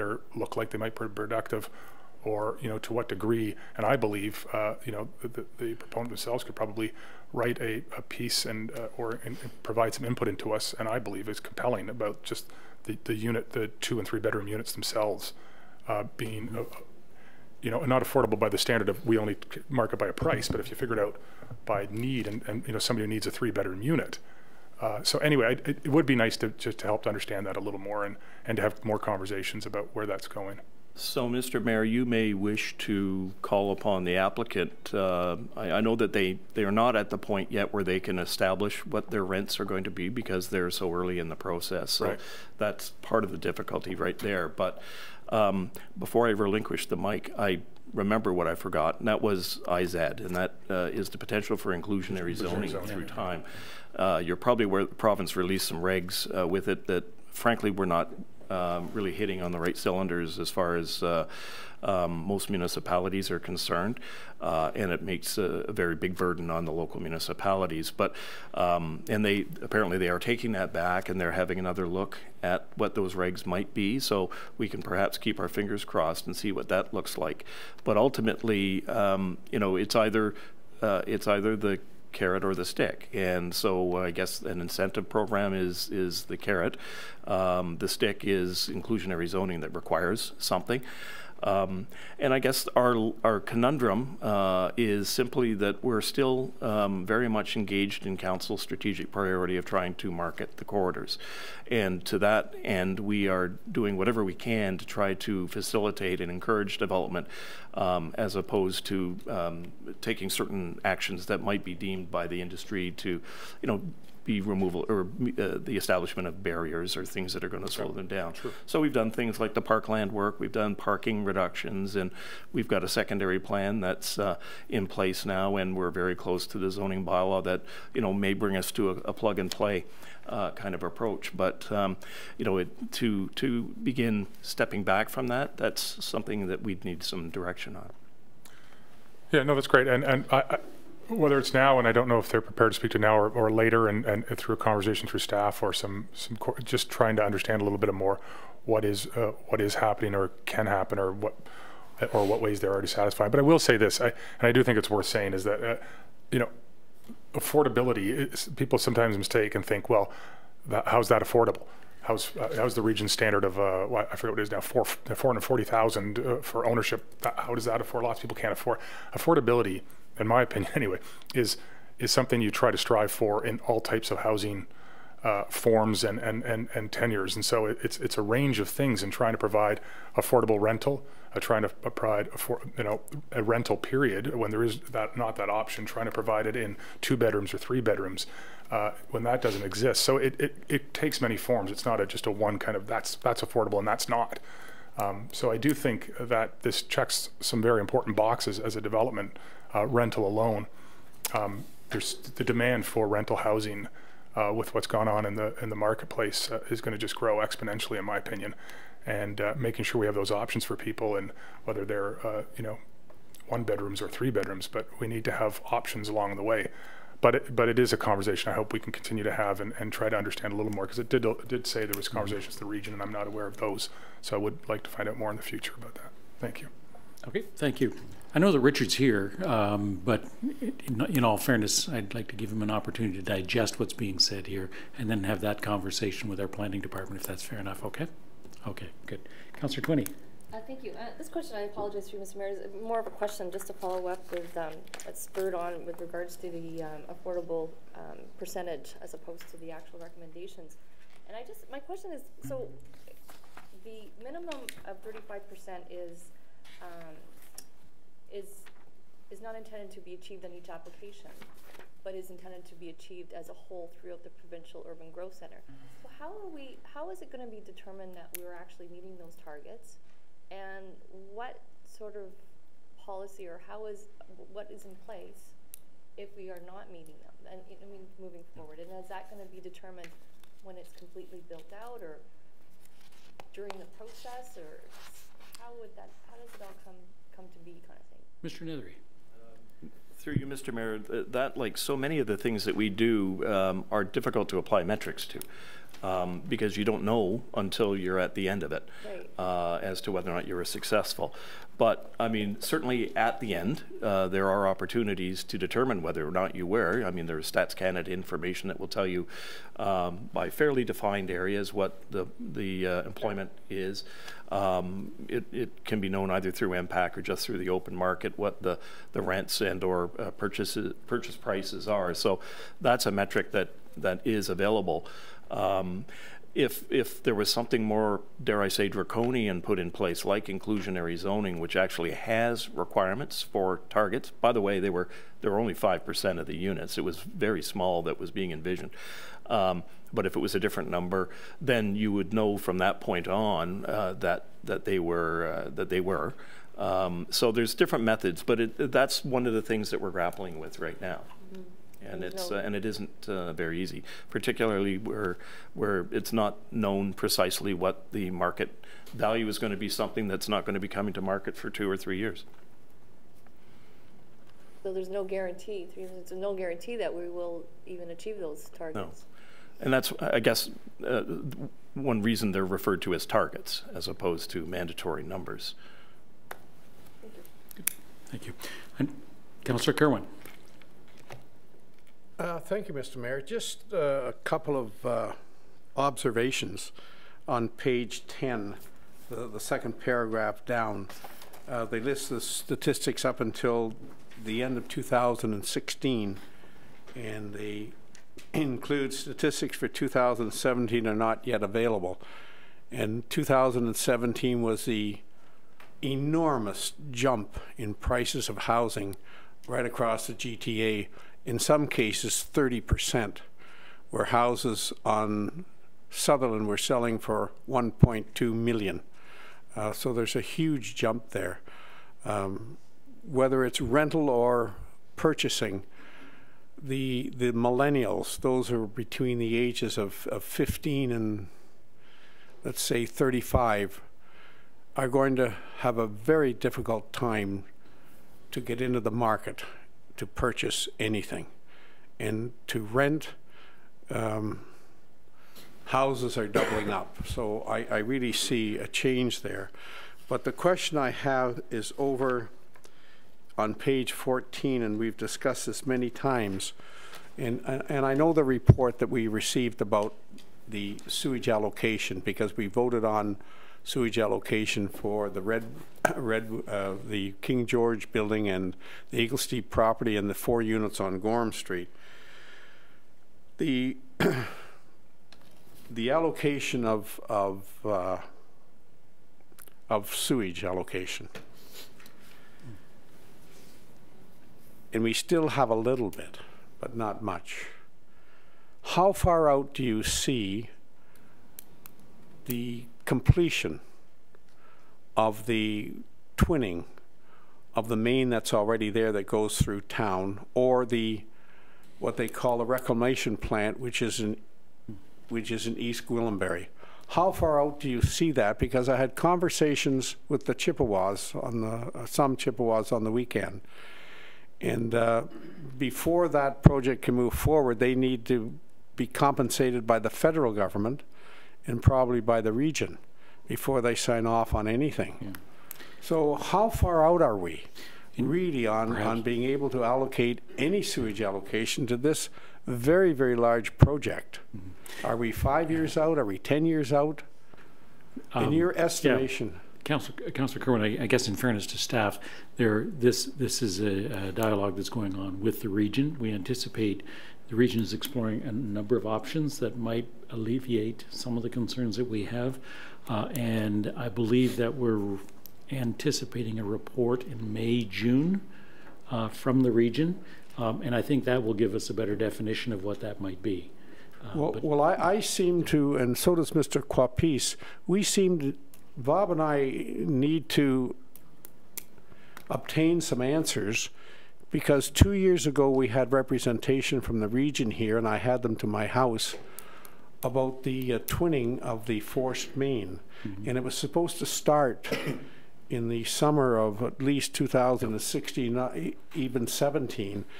And we put out information to our residents that I have to, because of Pearson, it's a cut. It's not just punching a hole through the center of the earth. It's a huge cut along Pearson, which affects Hamilton and Court. So and I know it's a concern to many of us, but just how far out are we? Are we able to allow any allocation? Okay, before I turn that over to Mr. Shelton, you know, I think that you gave the best information that was available to you, to your residents, and this is in transition, and we're probably better to wait until the region has defined a direction for us, and that's coming forward in May, June, I believe. And then we can bring you up to date, and that would help you inform your... We're re-looking at our water or our sewage allocation in May. That's right. That's coming forward at that time. Last year, we're going to be looking at that then. Yeah. So that might be a good time for us to discuss it there. I'm interested in any information that you might have, and I'm quite well aware of the I&I that we're doing, on Main Street, and that the Kerbal Group is doing on Glenway and so forth, that we're trying to find ways to free up allocation. And quite frankly, I'll make a really good comment, is that no town is in a better position to find that than we are, because we have a director in Rachel Prudhomme who has experience with that from Markham, and we have Peter Nohammer as a commissioner who comes up from Toronto and is well aware of their infrastructure and the ways of solving problems. So we're well positioned, Mr. Mayor, to assist the region and assist the development industry within the town of Newmarket with the quality of staff that we have. But I would like the information, how we're progressing with the First Nations on the island of Georgina, who are the Chippewas, and where we are in that progress, and also where we are with the water reclamation plant, but also with regard to the secondary forced main that will take the pressure off our first, and we should be doing it. We have to take the pressure off that first main. Where are we? I need to know that for my residents. Okay. As I said, more information to come on that. Mr. Shelton, if you could speak to it as well. Thank you, Mr. Mayor. I'd make 2 points. One, this report speaks to allocation and indicates that staff will be bringing forward a report in April, May. And that report will look at the allocation matter comprehensively across the town. And just 2 points on that. One is that corridor development is identified as the highest priority. And secondly, we do have allocation that is specifically earmarked for the corridor. So you'll see how that shakes out from a staff perspective fairly shortly in April, May. And then insofar as the region goes, we will get updates. Our commissioner meets monthly with the commissioner at the region, and we will be providing some up-to-date information relative to the schedules and any current challenges on the Forest Main and on the Upper York. I'm very happy with those reports coming in, Mr. Mayor. It'll give me, I know it'll give us, all of us, not just, it affects all of us. It affects not just the members of council, but it affects staff as well, coming down the road. So I will wait patiently for those reports to come forward in April and May, and hopefully they will have some positive solutions. Great, thank you. Councillor Hempin. Thank you, Mr. Mayor. I appreciate the comments from our CAO.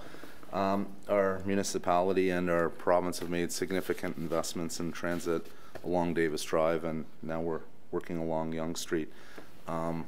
We do know that intensification is going to take place along these corridors, and it is appropriate.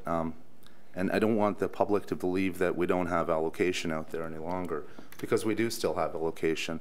And when we have developers sitting in front of us, and we need alternative housing, we need rental, we need condos, that the message is out there that those areas are going to be seeing the priority for allocation. And maybe the greenfields and the undeveloped greenfields in our community are going to have to be held off a little while so we can move forward with the areas that we're really been dedicating a lot of funds and time and effort into. So those are my comments. Thank you.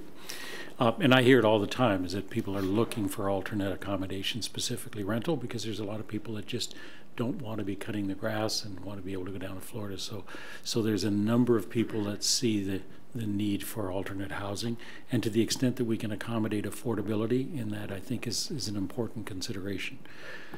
Okay, there being no further discussion on that, I'm going to call the question. All those in favor? Any opposed? None opposed? That is carried. Thank you. What time have we got here? 3 o'clock? Do we want to take a bit of a break? Yeah, that'd be great. Okay. So we'll be back.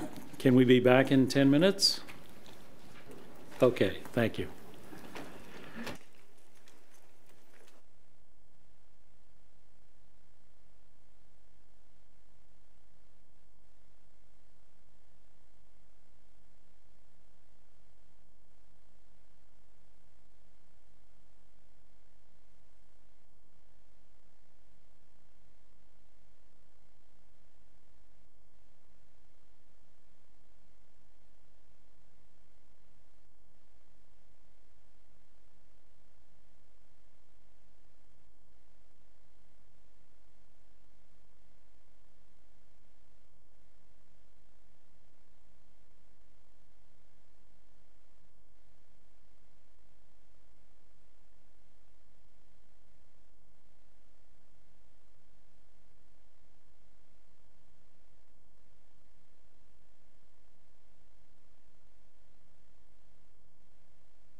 We can continue on.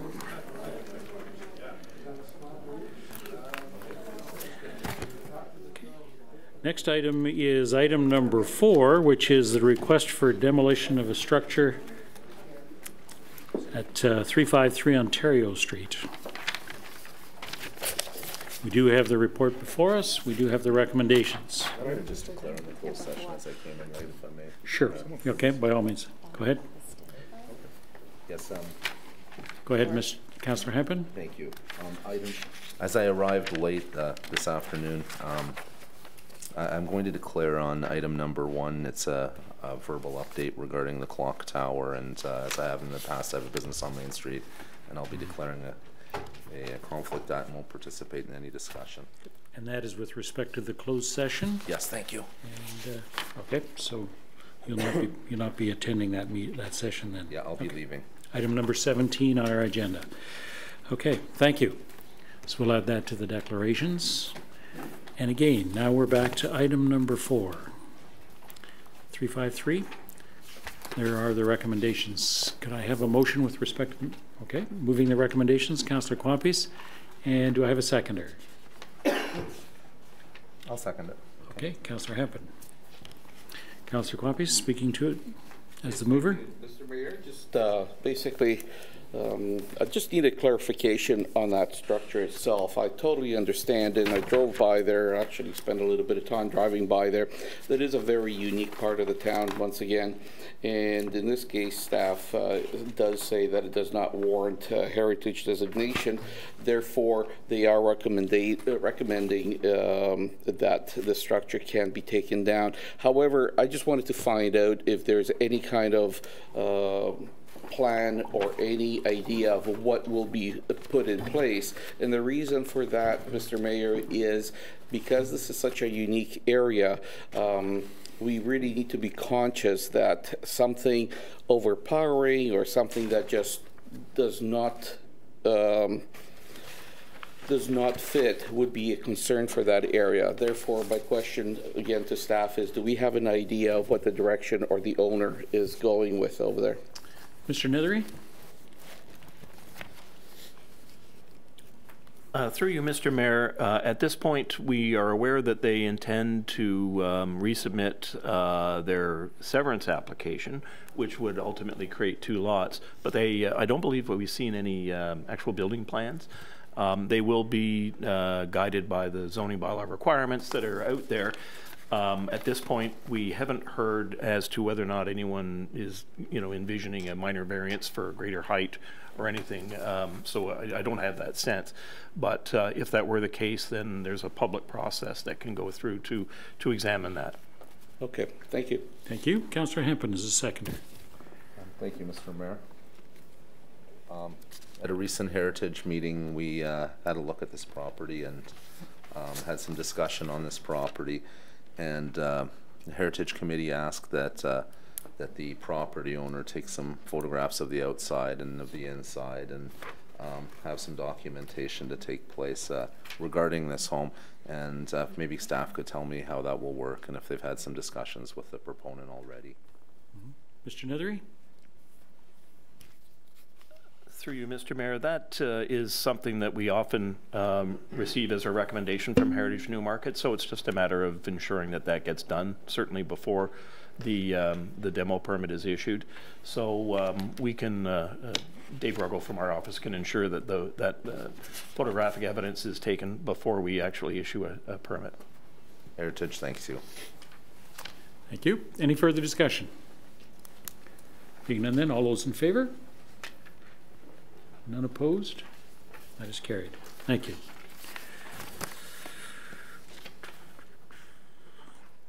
Item number 7, Waste Reduction Initiative. We do have our recommendations. I'll move to motion. Okay. Regional Councillor, is there a second? Councillor Twinney. Thank you. Regional Councillor is the mover. Thanks very much. I do have a number of questions on this. I guess what I'm wondering is the difference here, the different approaches that staff referred to as Markham and Aurora, and that it seems to me, though, it seems to me that the comments in the report are positive about the Markham approach as well.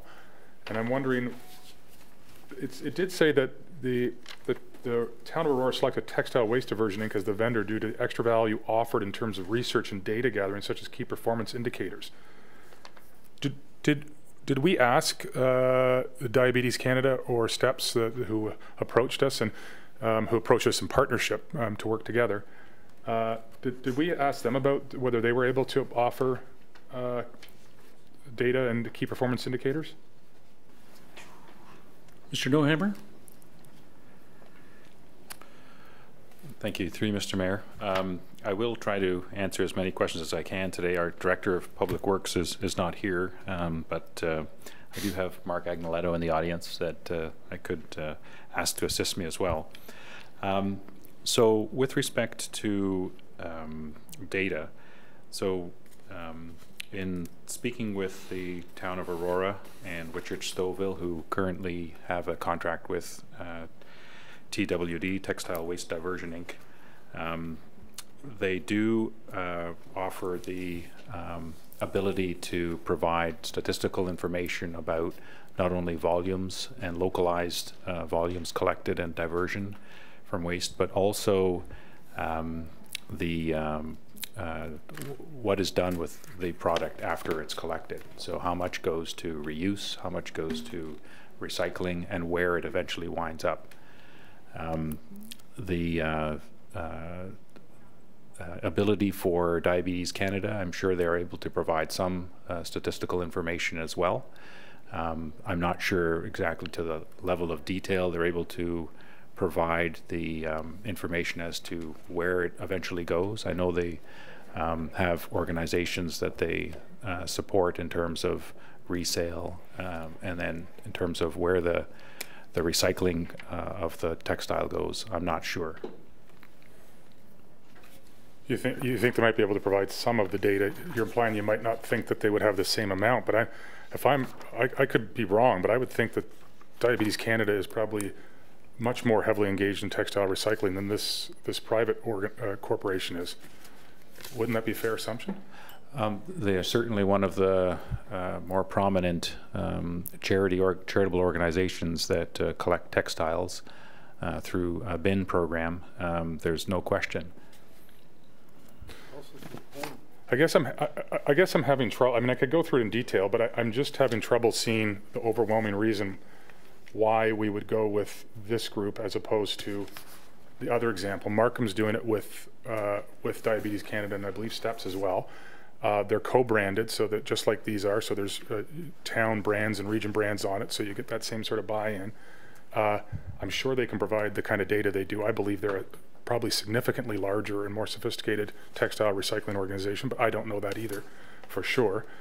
And then, you know, it says that it's that it would give some the consistency with other municipalities. Well, Aurora and Whitchurch Stouffville do it with this group, but lots of other municipalities around us don't. So I don't know that there's a overwhelming argument there. I mean, the one obvious thing is that this approach brings us revenue, probably something in the range of $10,000 for the year, going with this group, and it's and it is sole sourcing. I remember when we started this, I thought I heard from staff that they really wanted to go to a tender process as opposed to just Diabetes Canada. Now I'm seeing a sole source. I guess my ultimate question, though, is there seems to be so many questions that could be answered here about what the other group could do, and if there was an RFP that sort of said, here's what we're looking for and what are you offering, maybe they would even come up with dollars or marketing dollars, but we don't know that. And I guess my big question is, this report, I believe, was spurred by a deputation, a joint deputation, not an individual, because I don't want anybody to think from the background at the first paragraph that there was competing organizations or charities. There was two charities that came together. They came and they did a deputation, and that spurred this report. Were they presented with this report, and was there a meeting, or were they at least informed and told they could come to the meeting and speak to it, or that they could provide comments in any way? Or Mr. Nohammer? Through you, Mr. Mayor. Yes, thank you for those comments. The intent is still to go with an RFP, as indicated in the report. This is a means of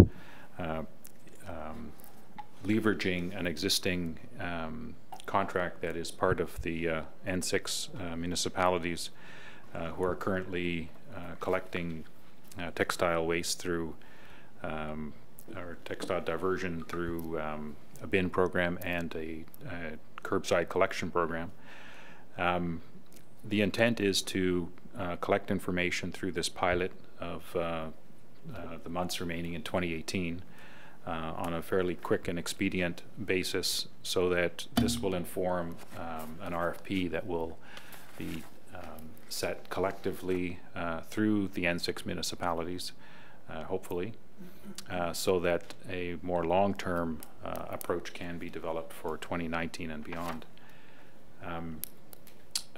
With respect to the origin of the textile waste diversion, it's something that the municipality and York Region have been considering for some time, and you are correct, there was a joint deputation in 2017 by the Diabetes Canada organization and Steps to Recovery partnering on this approach.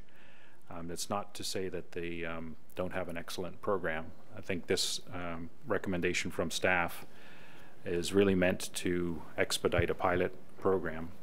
In the alternative, if we were to put an RFP out, it would be several months to try and get someone organized to start a program, and this allows the program to start earlier. So, sorry, the one part I missed though was that this group, Mr. Ryan Michaels of Diabetes Canada and Blaine Hobsons of Steps to Recovery came here and asked us to consider allowing them to provide this service to the community. Were they sent the report and informed that this was on the agenda? That I cannot answer. I'm not sure whether staff were able to say no. Don't believe so. So that might be an oversight, and that's fine. I mean, things happen, but I think that's pretty standard when we have deputants, and whether it's around streets or roads or whatever we do, we generally keep them informed of the outcome of, and so they have an opportunity to review it and comment or come back to speak to it. And I feel like they would probably say, well, we can provide a pilot with great benefits, and we can do other things. And we're gonna go down the road. I feel a little bad, to be frank. This charitable organizations that do important work in Canada, but also locally. Steps is a very local organization. They came to us. They asked us if they could, provide this service, and they don't know, but we've decided to sole source it out to a private corporation. It's just not sitting well with me. And furthermore, I say that, I know there's still an RFP, but I assume this company that's doing the private company is going to be able to bid on the RFP. And they're going to get great insights into the process, and they're going to build relationships, and they're going to have that opportunity. And the other part is the RFP is supposed to understand by the end of the year, so 8 months away, and they're going to have put bins out, and the region's going to wrap them with regional and town logos, and then we're possibly going to say no to them in 8 months. Or I just feel like, number one, I really would like us to sit down and find out if the partnership between Diabetes Canada and Steps can provide the kind of data, can provide the equal value to the town, and how well they're able to partner. And I'm just confused at how it got to where it's at. And so I would either like to defer this and go straight to an RFP, or I'd like to direct staff to sit down with the deputants and at least understand what kind of interim service they could provide also, so that we as a council compare the two options and be fair. I think be fair to the process that the deputant to a degree started. I know we'd considered it before, we talked about the topic, but certainly I think in a real way this came out of that deputation. Mr. Neilhammer? Yes, through you, Mr. Mayor. Certainly, we're in council's hands in terms of the disposition of this matter and the recommendations coming forward. I do believe that at the heart of this was certainly consultation with diabetes. I know the number of meetings were held with the organization and the representatives that came to Depute. I think from a town perspective, this recommendation was, as I mentioned, geared more towards an expedient rollout of a program, but also to look at addressing the liability that the town would have with respect to placement of bins and cleanliness around the bins, and absolving the town of some of the liability that attracts. And then also in terms of the revenue that came back to the town. However, you know, the aspect of you know, the social aspect of partnering with a charity, certainly if that's something that council wishes to direct staff to go back on, I mean, that's certainly something that is in council's purview to provide. But from purely a technical liability and business perspective, I think that's where this recommendation was coming from staff. Sorry, just, but it's always tricky as a council when staff raises the word liability. I feel like, okay, it's time to stop talking. But I don't understand. Could we not simply say to either the sole source or to the charities, this is where the locations will be and this is how they'll be designed, and therefore they'll be equally protected from liability? Yeah. Through you, Mr. Mayor, it's not to say that others couldn't also provide that, but I think from where this report was coming from is to address those aspects.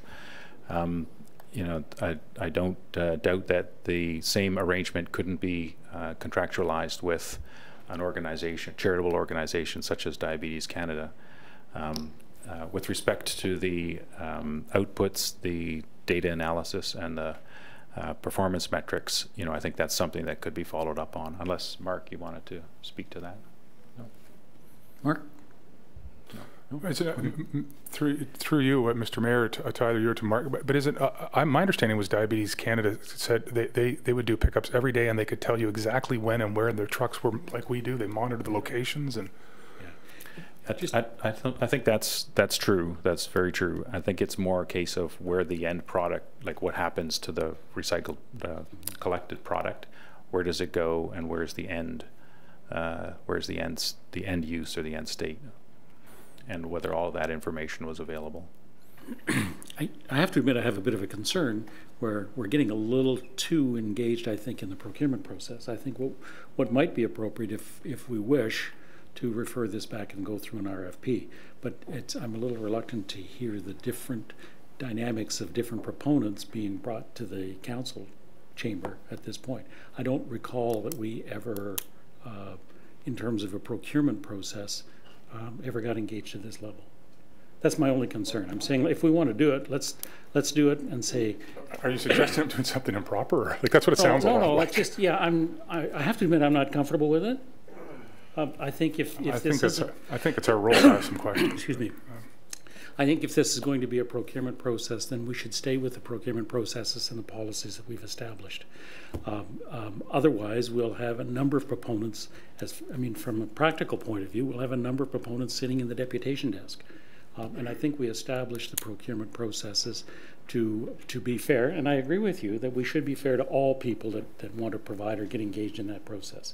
So I'm just highlighting a concern that I have. It may or may not be justified, and everybody needs to make up their own mind in that respect. I'll finish up then. I do need to say though, because I think it's important. I don't think I was suggesting we break from any processes or protocols, and no. I don't think the questions were outside of the kind of due diligence council should do when brought a report of this nature. But I would like to make a motion that we ask staff to, and it may turn out that the time doesn't allow for it and that we're better to go straight to an RFP. I guess we can decide that, or staff can tell us if they think it'll take too long. But I would like to make a motion that staff meet with the deputants and try to get the similar, or try to provide council with a proposal of similarity from both places. This is about sole sourcing. I'm not suggesting. I don't. If staff think this is breaking a procurement rule, tell me. But I just think all we're saying is that instead of sole sourcing, go to two parties, tell them what it is we're looking for, the parameters that goes with the KPIs, the data we want, the frequency of pickups, the sureness that it's being done, or et cetera, whatever staff's looking for, and then bring back the results of those two to be analyzed side by side. But it seems to me that we've just kind of lost the other one, and it's hard to tell what exactly they might have been able to do or not do, and they did come to this council. Okay, Mr. Sheldon, your comments?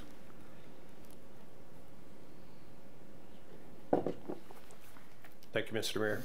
I'm not aware of how many firms are involved in providing this service, but if there is more than two, I think that if council is moving away from adopting the staff's sole source recommendation, then it probably would be the appropriate course to go to an RFP, to approach more than one person. If it turns out that there's just diabetes and the other partner company, and this one I think it might be quite appropriate, but if there's more than that, then you open it up. You're moving away from sole sourcing to more of an open approach.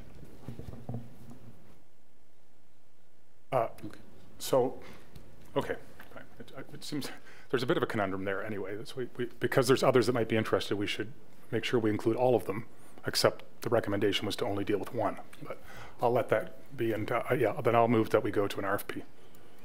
And if nothing else, I do want to say this, that at the very least, this should have been deferred, and this group should have at least been, and I hope everybody here agrees that we should have at least, they came and did a deputation, and they should have been, I think, at least sent the report and informed that it was on the agenda.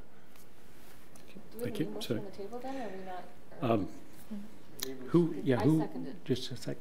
Who did John do the original motion? Yes. Yep. So you're withdrawing the original motion and putting the new motion forward. Right. I think the original motion was to deal with these recommendations. And who seconded that? Jane. So the new motion then is as it's turned. Yeah. Just procedure-wise. So the first motion has been withdrawn, and then subject to your consent. Yeah. So okay. And then the new motion is regional councillor's last motion, and that is we go to an RFP, and you're seconding that. Is that correct? Correct. Okay. All right. So that's the motion that we're dealing with. Can I just be specific about the motion? Yep. Sure. Thanks. Yeah, what I'd like to direct staff, though, is to do a request for proposals, or if they think there's a better format, a request for, but I would like it to allow for,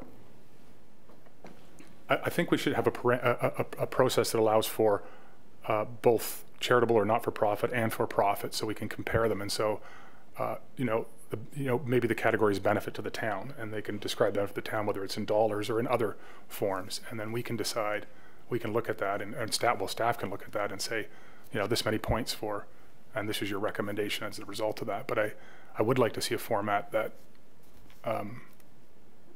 allows that comparison. The scoring criteria. Yeah. Yep. Provide. Okay. Councillor Kloppus. Thank you, Mr. Mayor. Just to add to that, I think it's also very important. I'm sorry, Bob. Jane was the seconder. Oh, sorry. Yep, yeah, Jane. Sorry, my apologies, Jane. No worries. Thank you. Yeah, just not to reiterate some of the discussion that's been made. Definitely, I was surprised to see the recommendations, only because, again, we did have those proponents had come back to us and brought it to us back in June, I think, of last year. So we're almost going.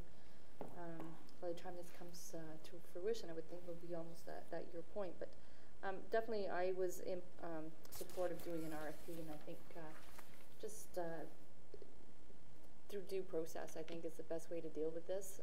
And in that way, we can, as Mr. Shackman had said, if there's other proponents out there that may be wanting to bid on it, I think it's a proper, way of going, as opposed to coming back to us and we decide between two of the different organizations. Okay, thank you. Then Councillor Kloppus. Okay, just wanted to add to that. I think it's very important to understand what the end game is for the garments that are being donated. So we need to, well, at least me personally, I need to know who's going to provide what to the table. And the reason for my question is, and I'll share that with you, had a chance to do a little bit of research, and it seems that fashion or garments are world's top polluters right now. We call it fast fashion that we're into right at this moment. It's basically disposable fashion. And just to give you a little bit of an idea, it takes about 4,000 liters of water to make one pair of jeans, which is very hard to believe. I also took a look at some of the other stats, and it seems like in the GTA alone, we produced over 2,000 pounds weekly of product that's being discarded, and only 1% of that is being recycled, as in recycled down to the fiber, in other words, reused, whereas 85% ends up in landfills. That's colossal. A little bit more of a idea of what that really means is that we can fill the Rogers Center 3 times with garments on a weekly basis. That's mind-boggling. So that is why when we source any type of a garment recycler, we need to understand what are they doing with these garments, where is it being taken care of, and majority of it does go to Africa later on, and it gets burned because it's not usable. I need to understand who's profiting from it and how much is actually being recycled. Thank you. Thank you. Councillor Bizans. Thank you very much. I had similar questions when I read this report, but I guess one of the first things that jumped out at me is the role of the region in this, because as I read this report, the region is offering to front the initial costs with this, and has done so with Aurora. So would the region be one of the proponents we'd go to for an RFP? Would this, would that element be taken off the table if we just send out an RFP to others? I mean, I sort of thought that was a bit of a benefit from a pilot perspective to have the region's support, so that there wouldn't be any cost to the town for the pilot anyway. So I wasn't clear on the region's motivation and how this came to be part of it. The other thing is I've been spending some time in King at my nephew's hockey games lately, and noticed that they're doing textile recycling, and they have bins at the arenas. So that's another N6 municipality that I'd be curious as to what they're doing, but so I'm not sure if it's similar to the Aurora program or similar to Markham, but I think it might be useful just to find out. Same as Markham with diabetes, yeah. And then the other point being, there are other very valid and valuable charities. I know Cerebral Palsy, Children's Wish. There's a number of them that are all collecting. So I think we need to sort of think of the impact as well on other charities by picking one. So you'd have to kind of truly look at what are the benefits, what's the value, where is it going, and so forth. Okay, thank you. And Councillor Kerwin. Thank you, Mr. Mayor, and I would certainly like to thank our Deputy Mayor and Regional Councillor, John Taylor, for speaking on this. We did have that deputation, and I believe that the one Steps to Recovery is affiliated with York University. I could be wrong, but there was a tie-in there between Diabetes Canada and York University, but I could be wrong. But Diabetes Canada is close to my heart. But in answer to some of your questions, diabetes does pick up at your home if you have clothing.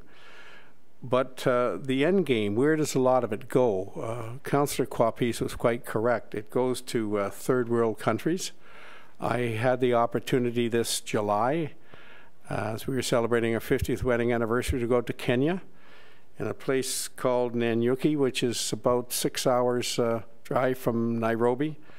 I went to the clothing market, and lo and behold, when they cut one of the bales, which weigh about 300-400 pounds, there were items in that bale from Newmarket, from the old Value Village. It was unbelievable, but they recycle. It's unbelievable that they have these bodas that they, some of the helmets came from Newmarket. They recycle those as well. They use them to ride these small motorcycles that are produced in China. So I've seen the end product of what happens to recyclable clothing. It's resold again in markets throughout what they used to call East Africa, which would be Uganda, Kenya, and Tanzania. So, Bob, you're 100% correct. So I will be supporting this going to a tender rather than this, and I thank you, John, for your input in this. Thank you. Any further questions? I'll call the question then. All those in favor? Any opposed? None opposed, and that is carried. Okay, next item then is York Region Administrative Annex, item number 11. 8. Oh, sorry. That's right, that is circled. Let's go to item number 8 then. Cycling program, there are recommendations.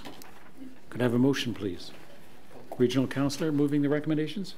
Yeah. Okay, and seconds? Okay, Councillor Quapis. Go ahead, Regional Councillor. Yep.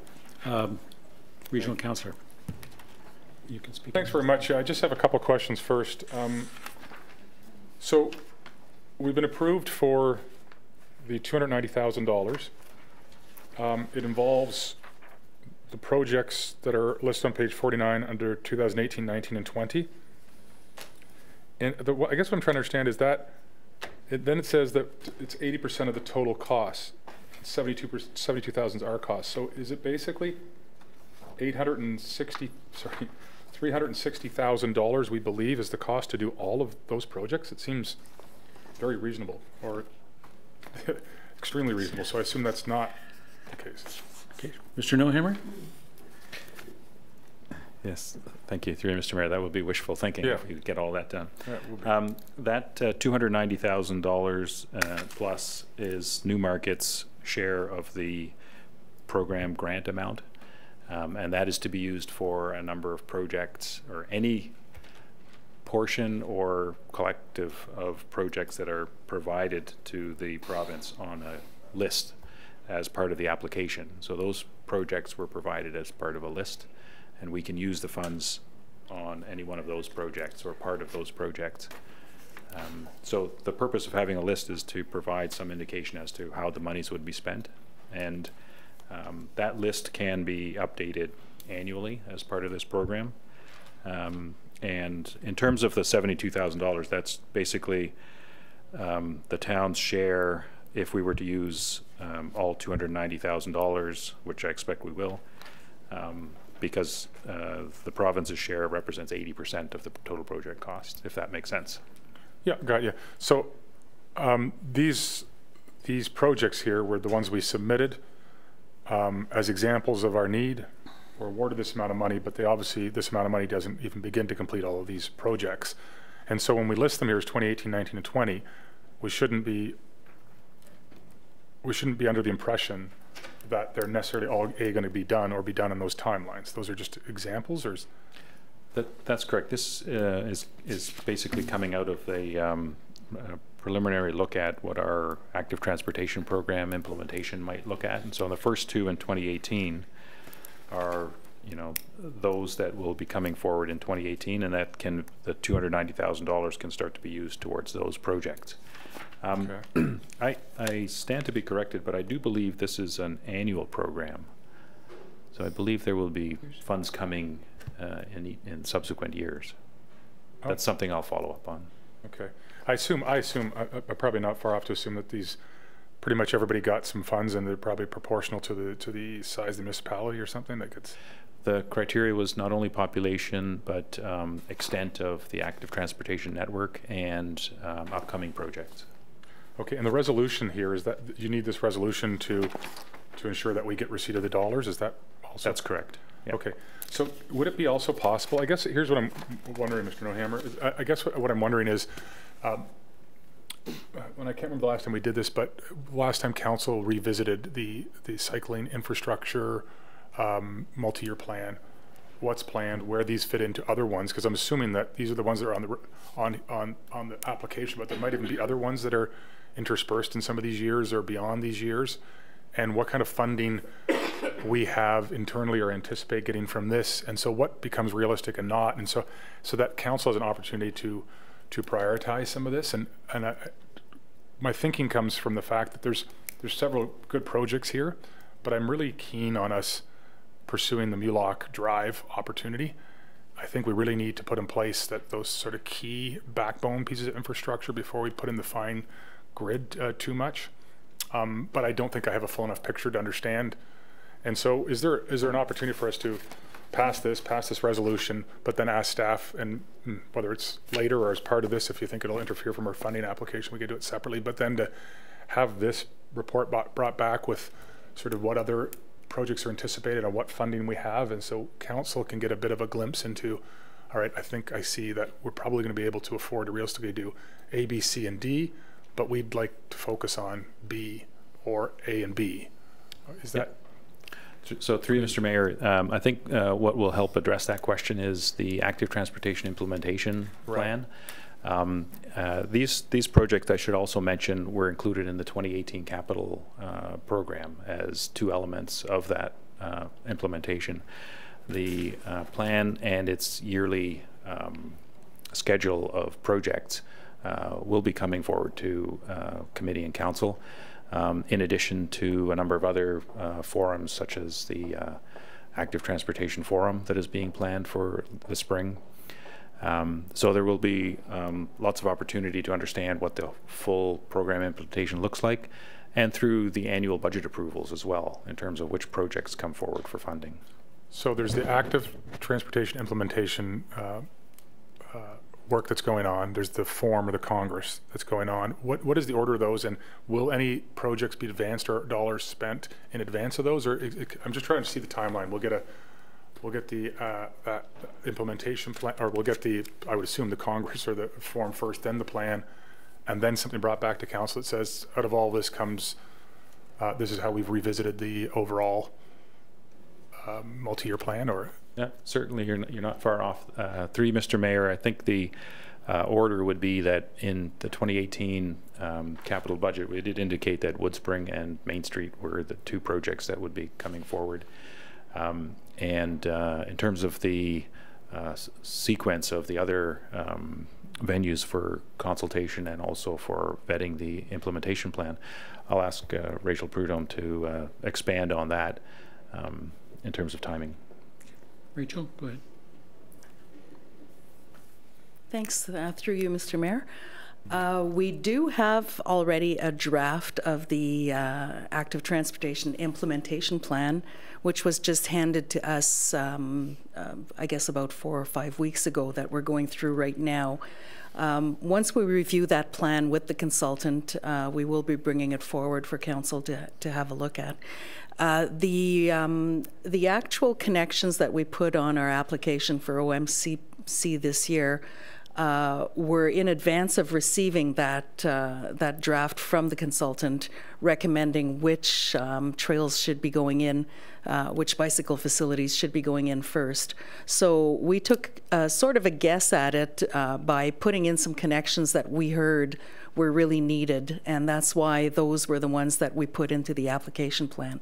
However, once the implementation plan is ready and is approved by council, those will pretty well dictate how we're going to move ahead. We expect that plan to be ready for council very soon, like within 4 weeks or 6 weeks or so. And the Active Transportation Congress will be held sometime in the spring. So hopefully we will be able to bring the implementation plan to that Congress as well. And then, sorry, the last question was, I think it was I heard referred to that Main Street and Woodspring were in the 2018. So will they be sort of progressing and go into a tender before we get the results of this, or how does that work? Through you, Mr. Mayor, these are likely going to be, I stand to be corrected on that, but I believe they are mostly line painting, and what we are doing this year is getting a line painting contractor who will be available to paint those lines in for us. So it wouldn't be very difficult for us to go ahead with that.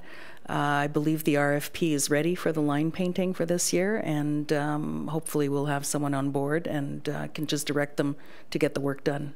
Okay, and does the Active Transportation Implementation Plan, does it include a financial modeling, like giving us a sense of this is the kind of annual dollars you can reasonably expect to spend based upon our budget processes, and this is the work? Does it include that kind of detail? Through you, Mr. Mayor, yes, actually that's exactly what we're looking for from our consultant, is a plan for us to move ahead, how much of it we would use per year and what we would be asking from council for budget. Okay, so then for the sake of today's report, we're really just the resolution to make sure we can receive the money, and we'll still be getting the implementation plan and public consultation that'll help guide the expenditures of the dollars, except for some minimal line painting. That's correct. Right, thank you. Thank you. It would be helpful to know if that is an annual revenue stream. Good. Councillor Quapis? Thank you, Mr. Mayor. I agree, just to get the money and move forward with this, it's very important to speed this up. But I do want to know at which point we're going to have the input. I see few gaps from my perspective, or at least maybe some guidelines that I would like to make sure that are on the table. And one of them is making sure that we view priorities from perspective of the residents on the street as well, looking at what the parking impacts are of any kind of bike lane, and maybe prioritizing some of the green spaces for bike lanes instead of certain areas that eliminate parking. The second portion I would like to take a look at is working with some of the developers and encouraging them to actually take the active part in planning bike lanes right from the beginning, so the impact is not later on where the residents moved in, the impact is not great to them.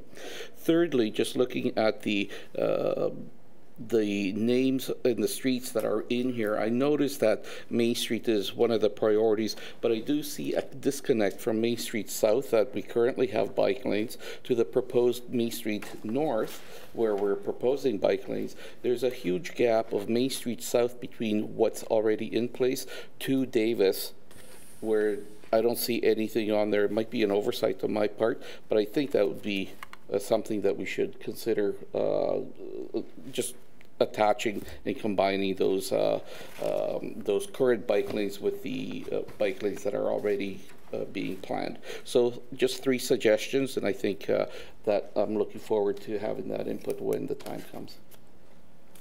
Thank you. Councillor Basance. Thank you. Yeah, my questions are along the lines of the timing of this. So if this is sort of what we would apply the funding towards over the next 2 years, does that mean that the implementation plan that we'll be seeing will have plans for new streets after 2020, or is it possible that some of those other streets would be recommended for implementation beforehand? Mr. Schulheimer? Through you, Mr. Mayor, perhaps I could clarify that the Ontario Municipal Commuter Cycling Program does require the submission of a list of projects that you would spend the money on, and that list can be updated periodically with the province. So, for instance, if we wanted to swap out projects or more likely add projects to the list, then that's perfectly within the purview of that program, and then we can apply the grant funding towards those projects. So I don't know if that answers your question, but the list can change. Yeah, yeah. I was just wondering if this list is sort of for the next 2 years, this is cast in stone as the projects that we would be applying the funding towards, but we're waiting for this implementation report that's going to have other streets and other timing in there. Right. I just remember when we had the opportunity for the East-West Bikeway, that it was sort of we have to do this and we have to do it now. But we weren't also looking so much at implementing bike lanes in other areas because of that. So I just wondered if it was the same context with this funding. And yeah, the other point that I'd also like to echo Councillor Quapis on is that, you know, we have a number of new subdivisions and new streets that are going in that I don't know were necessarily contemplated when the original active transportation network was being designed. So if there is any opportunity for us to go, before we're giving approvals to developers for their site plans, to sort of suggest, well, maybe there would be an opportunity to look at bike lanes in new streets as opposed to trying to retrofit them into existing streets. I would very much encourage that to be done. Okay. So, satisfied that being a direction to staff then? Yes. Okay, good. Any further discussion? Call the question. All those in favor? Any opposed? None opposed. That is carried. Thank you. Now we can go on to item number 11. And this item is with respect to noise exemption at the Annex building. So we do have recommendations. Could I have a motion, please?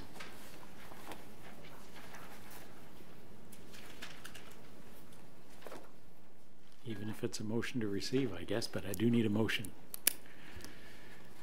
I'll move. Okay. Okay, moved by Regional Councillor, second by Councillor Quapis. Speaking to the motion, Regional Councillor, as the mover. Thanks very much. I just want to clarify if I'm reading this correct. Am I correct that we're essentially, and it doesn't say that, but that we're extending this?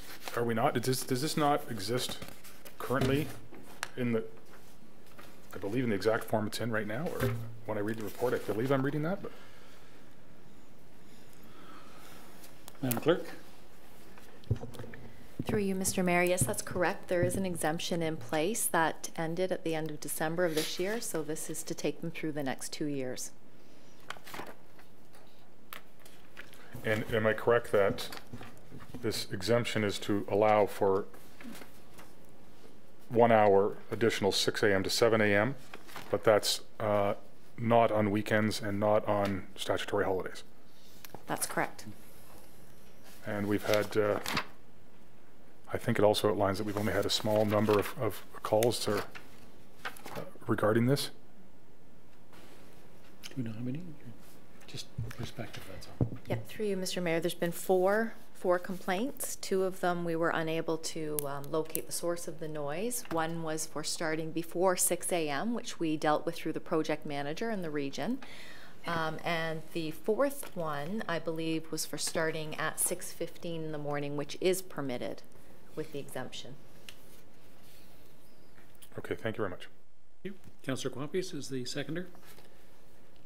I think I don't have anything more to that. Thank you. Okay, thank you. Councillor Bazance. Thank you. I just want to sort of underscore what Regional Councillor Taylor was saying, is that this is for extension of a 1 hour exemption in the morning. And, you know, I think from the standpoint of enabling the work to get done as fast as possible and the construction out of the neighborhood as fast as possible, you know, I will support this motion. But I do want to make sure that it's very clear and that we emphasize to the region as well that there will be ongoing staff supervision of our staff. We've got a great bylaws team, and I know that they're on top of things, but I think we need to ensure or assure the residents that they can call the town here and have our bylaws come and investigate in the event that there is something outside of the time or excessive noise, and that we do undertake community impact assessment, because this is, you know, we're granting this for a period of a year, well, almost 2 years, and I think that, you know, the community is already being disrupted by lights and dirt and so forth. So just adding, even though it's only an extra hour, but adding on to the disruption is something that we have to be mindful of and respectful of. So I really want to just underscore that the approval and ongoing approval will be very closely monitored by our excellent bylaw staff, and that community impact assessment will be part of that ongoing process. Thank you. Any further questions? Being none, all those in favor? Any opposed? None opposed, and that is carried. Thank you. I believe the only remaining item, subject to confirmation, is item number 18, and that's the East Gwillimbury Green Lane secondary plan. Yeah, I'll move it with an amendment. Okay, Regional Council. And you want to define your amendment? Yeah. Okay, yep. No. Thank you. Yeah, The recommendation 2B, I would like to eliminate that and instead just put in a I'm off, I think so. Sorry, there we go. Sorry. Yeah, I'd like to eliminate B and put in, instead of that, put in that the Council of the Town of Newmarket continues to, I'm open to options, but oppose but I guess oppose the recognition or oppose the concept of a road connection of Bayview Parkway between East Gwillimbury and Newmarket. Okay. I can speak to it, the rationale after if you want. Councillor Twinney, did you say you were going to second that? Yeah, I will. I just, can you repeat that? Yeah, I'm not dead set on those words, but essentially that we remove what's there and just restate what is recognized in the report itself. There's that Newmarket opposes? Yeah, that we do not support that Newmarket does not support a connection on Bayview Parkway between East Gwillimbury and Newmarket, a road connection. As amended, you second that then? Yes, okay. You want to speak to regional councillor as the mover? Yeah, I suspect staff has put this here, and I'm obviously open to comment. I suspect they put it here just to recognize that the East Gwillimbury continues to recognize this possibility. I think it says here at the bottom of page 2 of 8 on the most recent version of the preferred land use option, this connection has been highlighted to note that it will require further study as it crosses a natural heritage system and may be proved too disruptive to that system and too environmentally costly to implement. So it appears that East Gwillimbury has already put an asterisk beside it saying this would require more study and more thought. And I guess that's what we're reiterating here in B, but it feels a little bit to me like we're stepping down from our position. And I'm afraid it could read like, or either give East Gwillimbury or our residents or their residents the impression that we're open to this, depending on if you read this current B, it says that Council of Town of Newmarket respectfully requests careful and thorough deliberation be given to showing the road connection to Newmarket Bayview Parkway, such that any works required to mitigate potential negative impacts could be undertaken if a connection were ever to go ahead.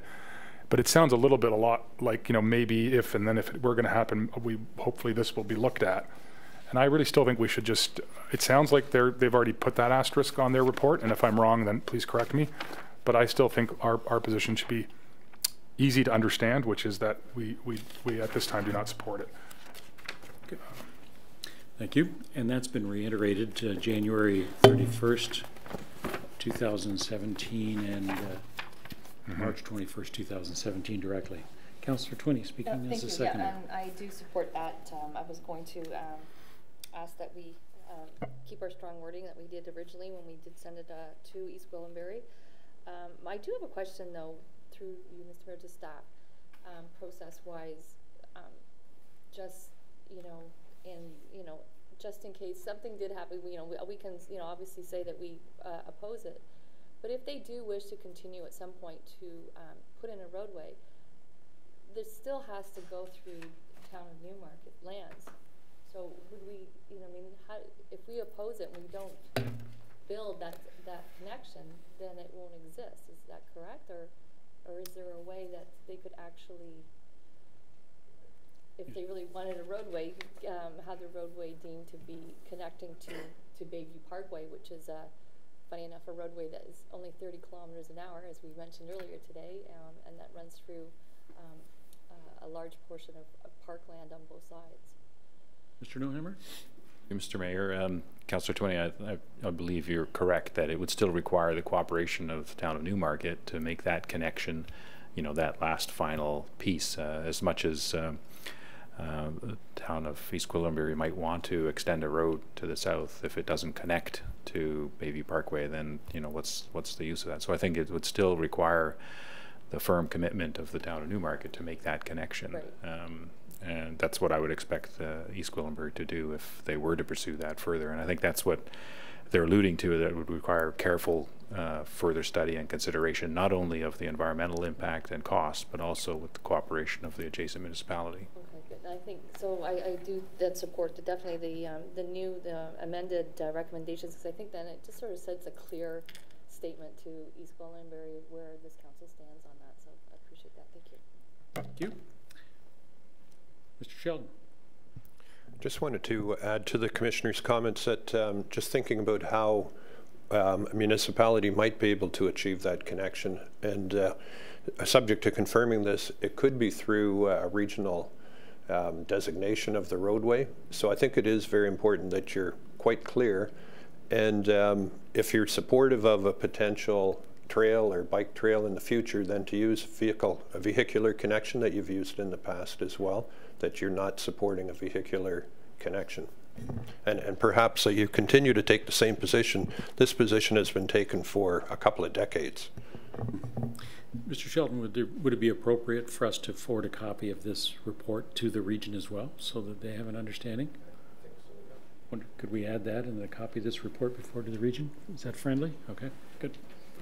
Any further discussion? Councillor Kerwin. Yeah. Thank you, Mr. Mayor. Just, you know, we've put in a nice network of sidewalks, and we do have them on Main Street. David, can I have you push your button because we're streaming? Oh, yeah. Okay, and then we'll put you in the queue once you push your button. Okay, thank you. Right. We have a network of sidewalks that go up Main Street North right to the Green Lane. But is there any anticipation of putting sidewalks along the Green Lane between the second concession or Main Street over to Yonge Street? Neither on the north side nor on the south side are there any sidewalks along a major arterial road.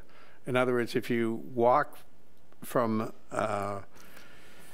the corner of the second concession in Main Street over to Yonge Street, there are no sidewalks either on the south side or the north side. And I just wonder if we emphasize sidewalks, and I'm surprised that there aren't sidewalks on either the north side or the south side for pedestrians to walk. And people do walk, but it's dangerous to walk that distance. So I don't know why they haven't put sidewalks on the Green Lane between Main Street North or the second concession over to Yonge Street. They're going to put bike lanes in, I believe, but why not pedestrian sidewalk, where we normally demand that they put sidewalks on major, like Leslie Street has sidewalks on both the east and west side now, from Mulock right through to our northern boundary. So I can't understand why the sidewalks aren't there. Mr. Nohammer. Mr. Mayor, Councillor Kerwin, I think that's a very good suggestion, and I think in the context of more mature urban design and plan for Green Lane, as the secondary plan contemplates over time, just looking at the land use designations of medium density residential, some high density residential, a lot of commercial around the major north-south arterial roads. The evolution of that street is still to come, and I would fully expect that there would be due regard for pedestrians as part of the cross-section. But that's something that certainly we can follow up with in terms of whether sidewalks are definitely part of that plan. Because, just so you, Mr. Mayor, back to Peter, because that area to the north is heavily designated as residential, and people would need that sidewalk along a major arterial road like that. So I don't know why they wouldn't put them in at the beginning, because there just isn't anything on either the north or the south side, and both that area is in East Gwillimbury. So I think we should be pushing, because we do use the trail system, and we service the Tom Taylor trail system right up to the Green Lane.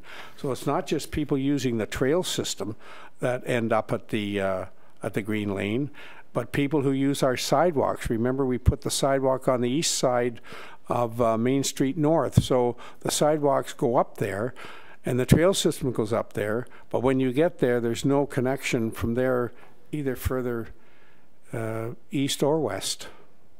But west is what I'm concerned with. So I don't know why they wouldn't put that in, because we have the our trail system, but we have our bike system and our pedestrian uses of sidewalks. So I just can't fathom why we wouldn't put in sidewalks on a road like that. Peter? Just to add that I would expect that would come in the fullness of time as the corridor develops. In many cases, I think they require the developers to do that as they build that out. Okay, thank you. Regional Councillor.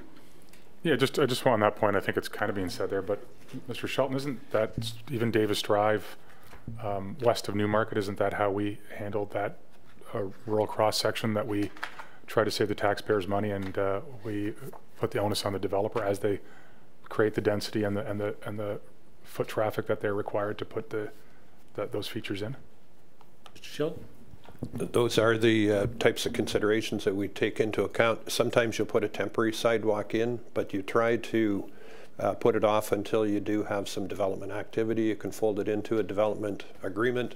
You can use DCs to cover it, but usually you wait for a developer to come in. So that'll be the decision process that East Gwillimbury would be going through right now, just as we've done over the years.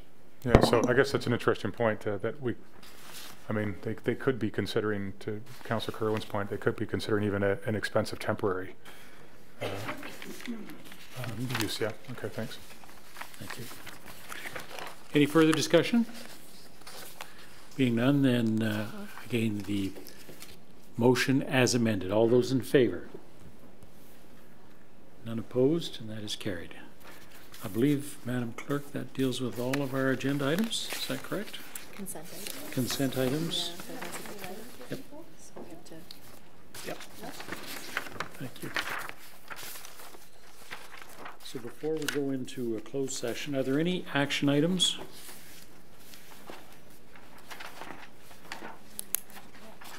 No. Okay. Reports by regional representatives? At Council. At Council.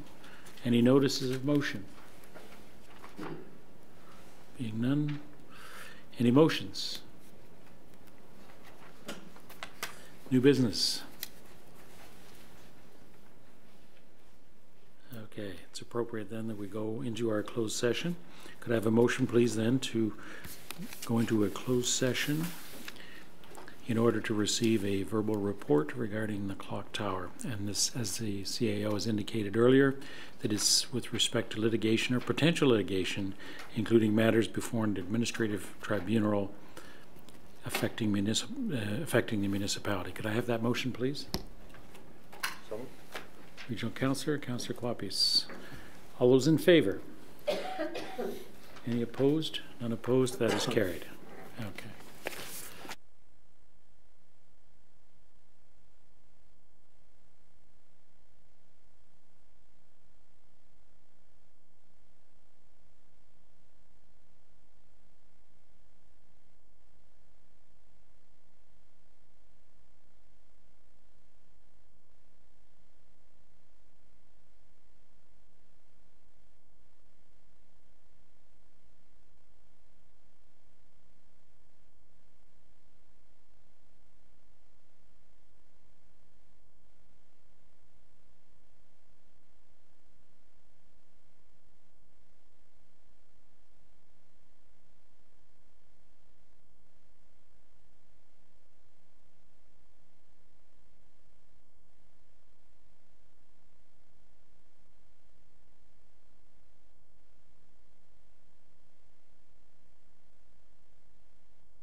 statutory bylaw?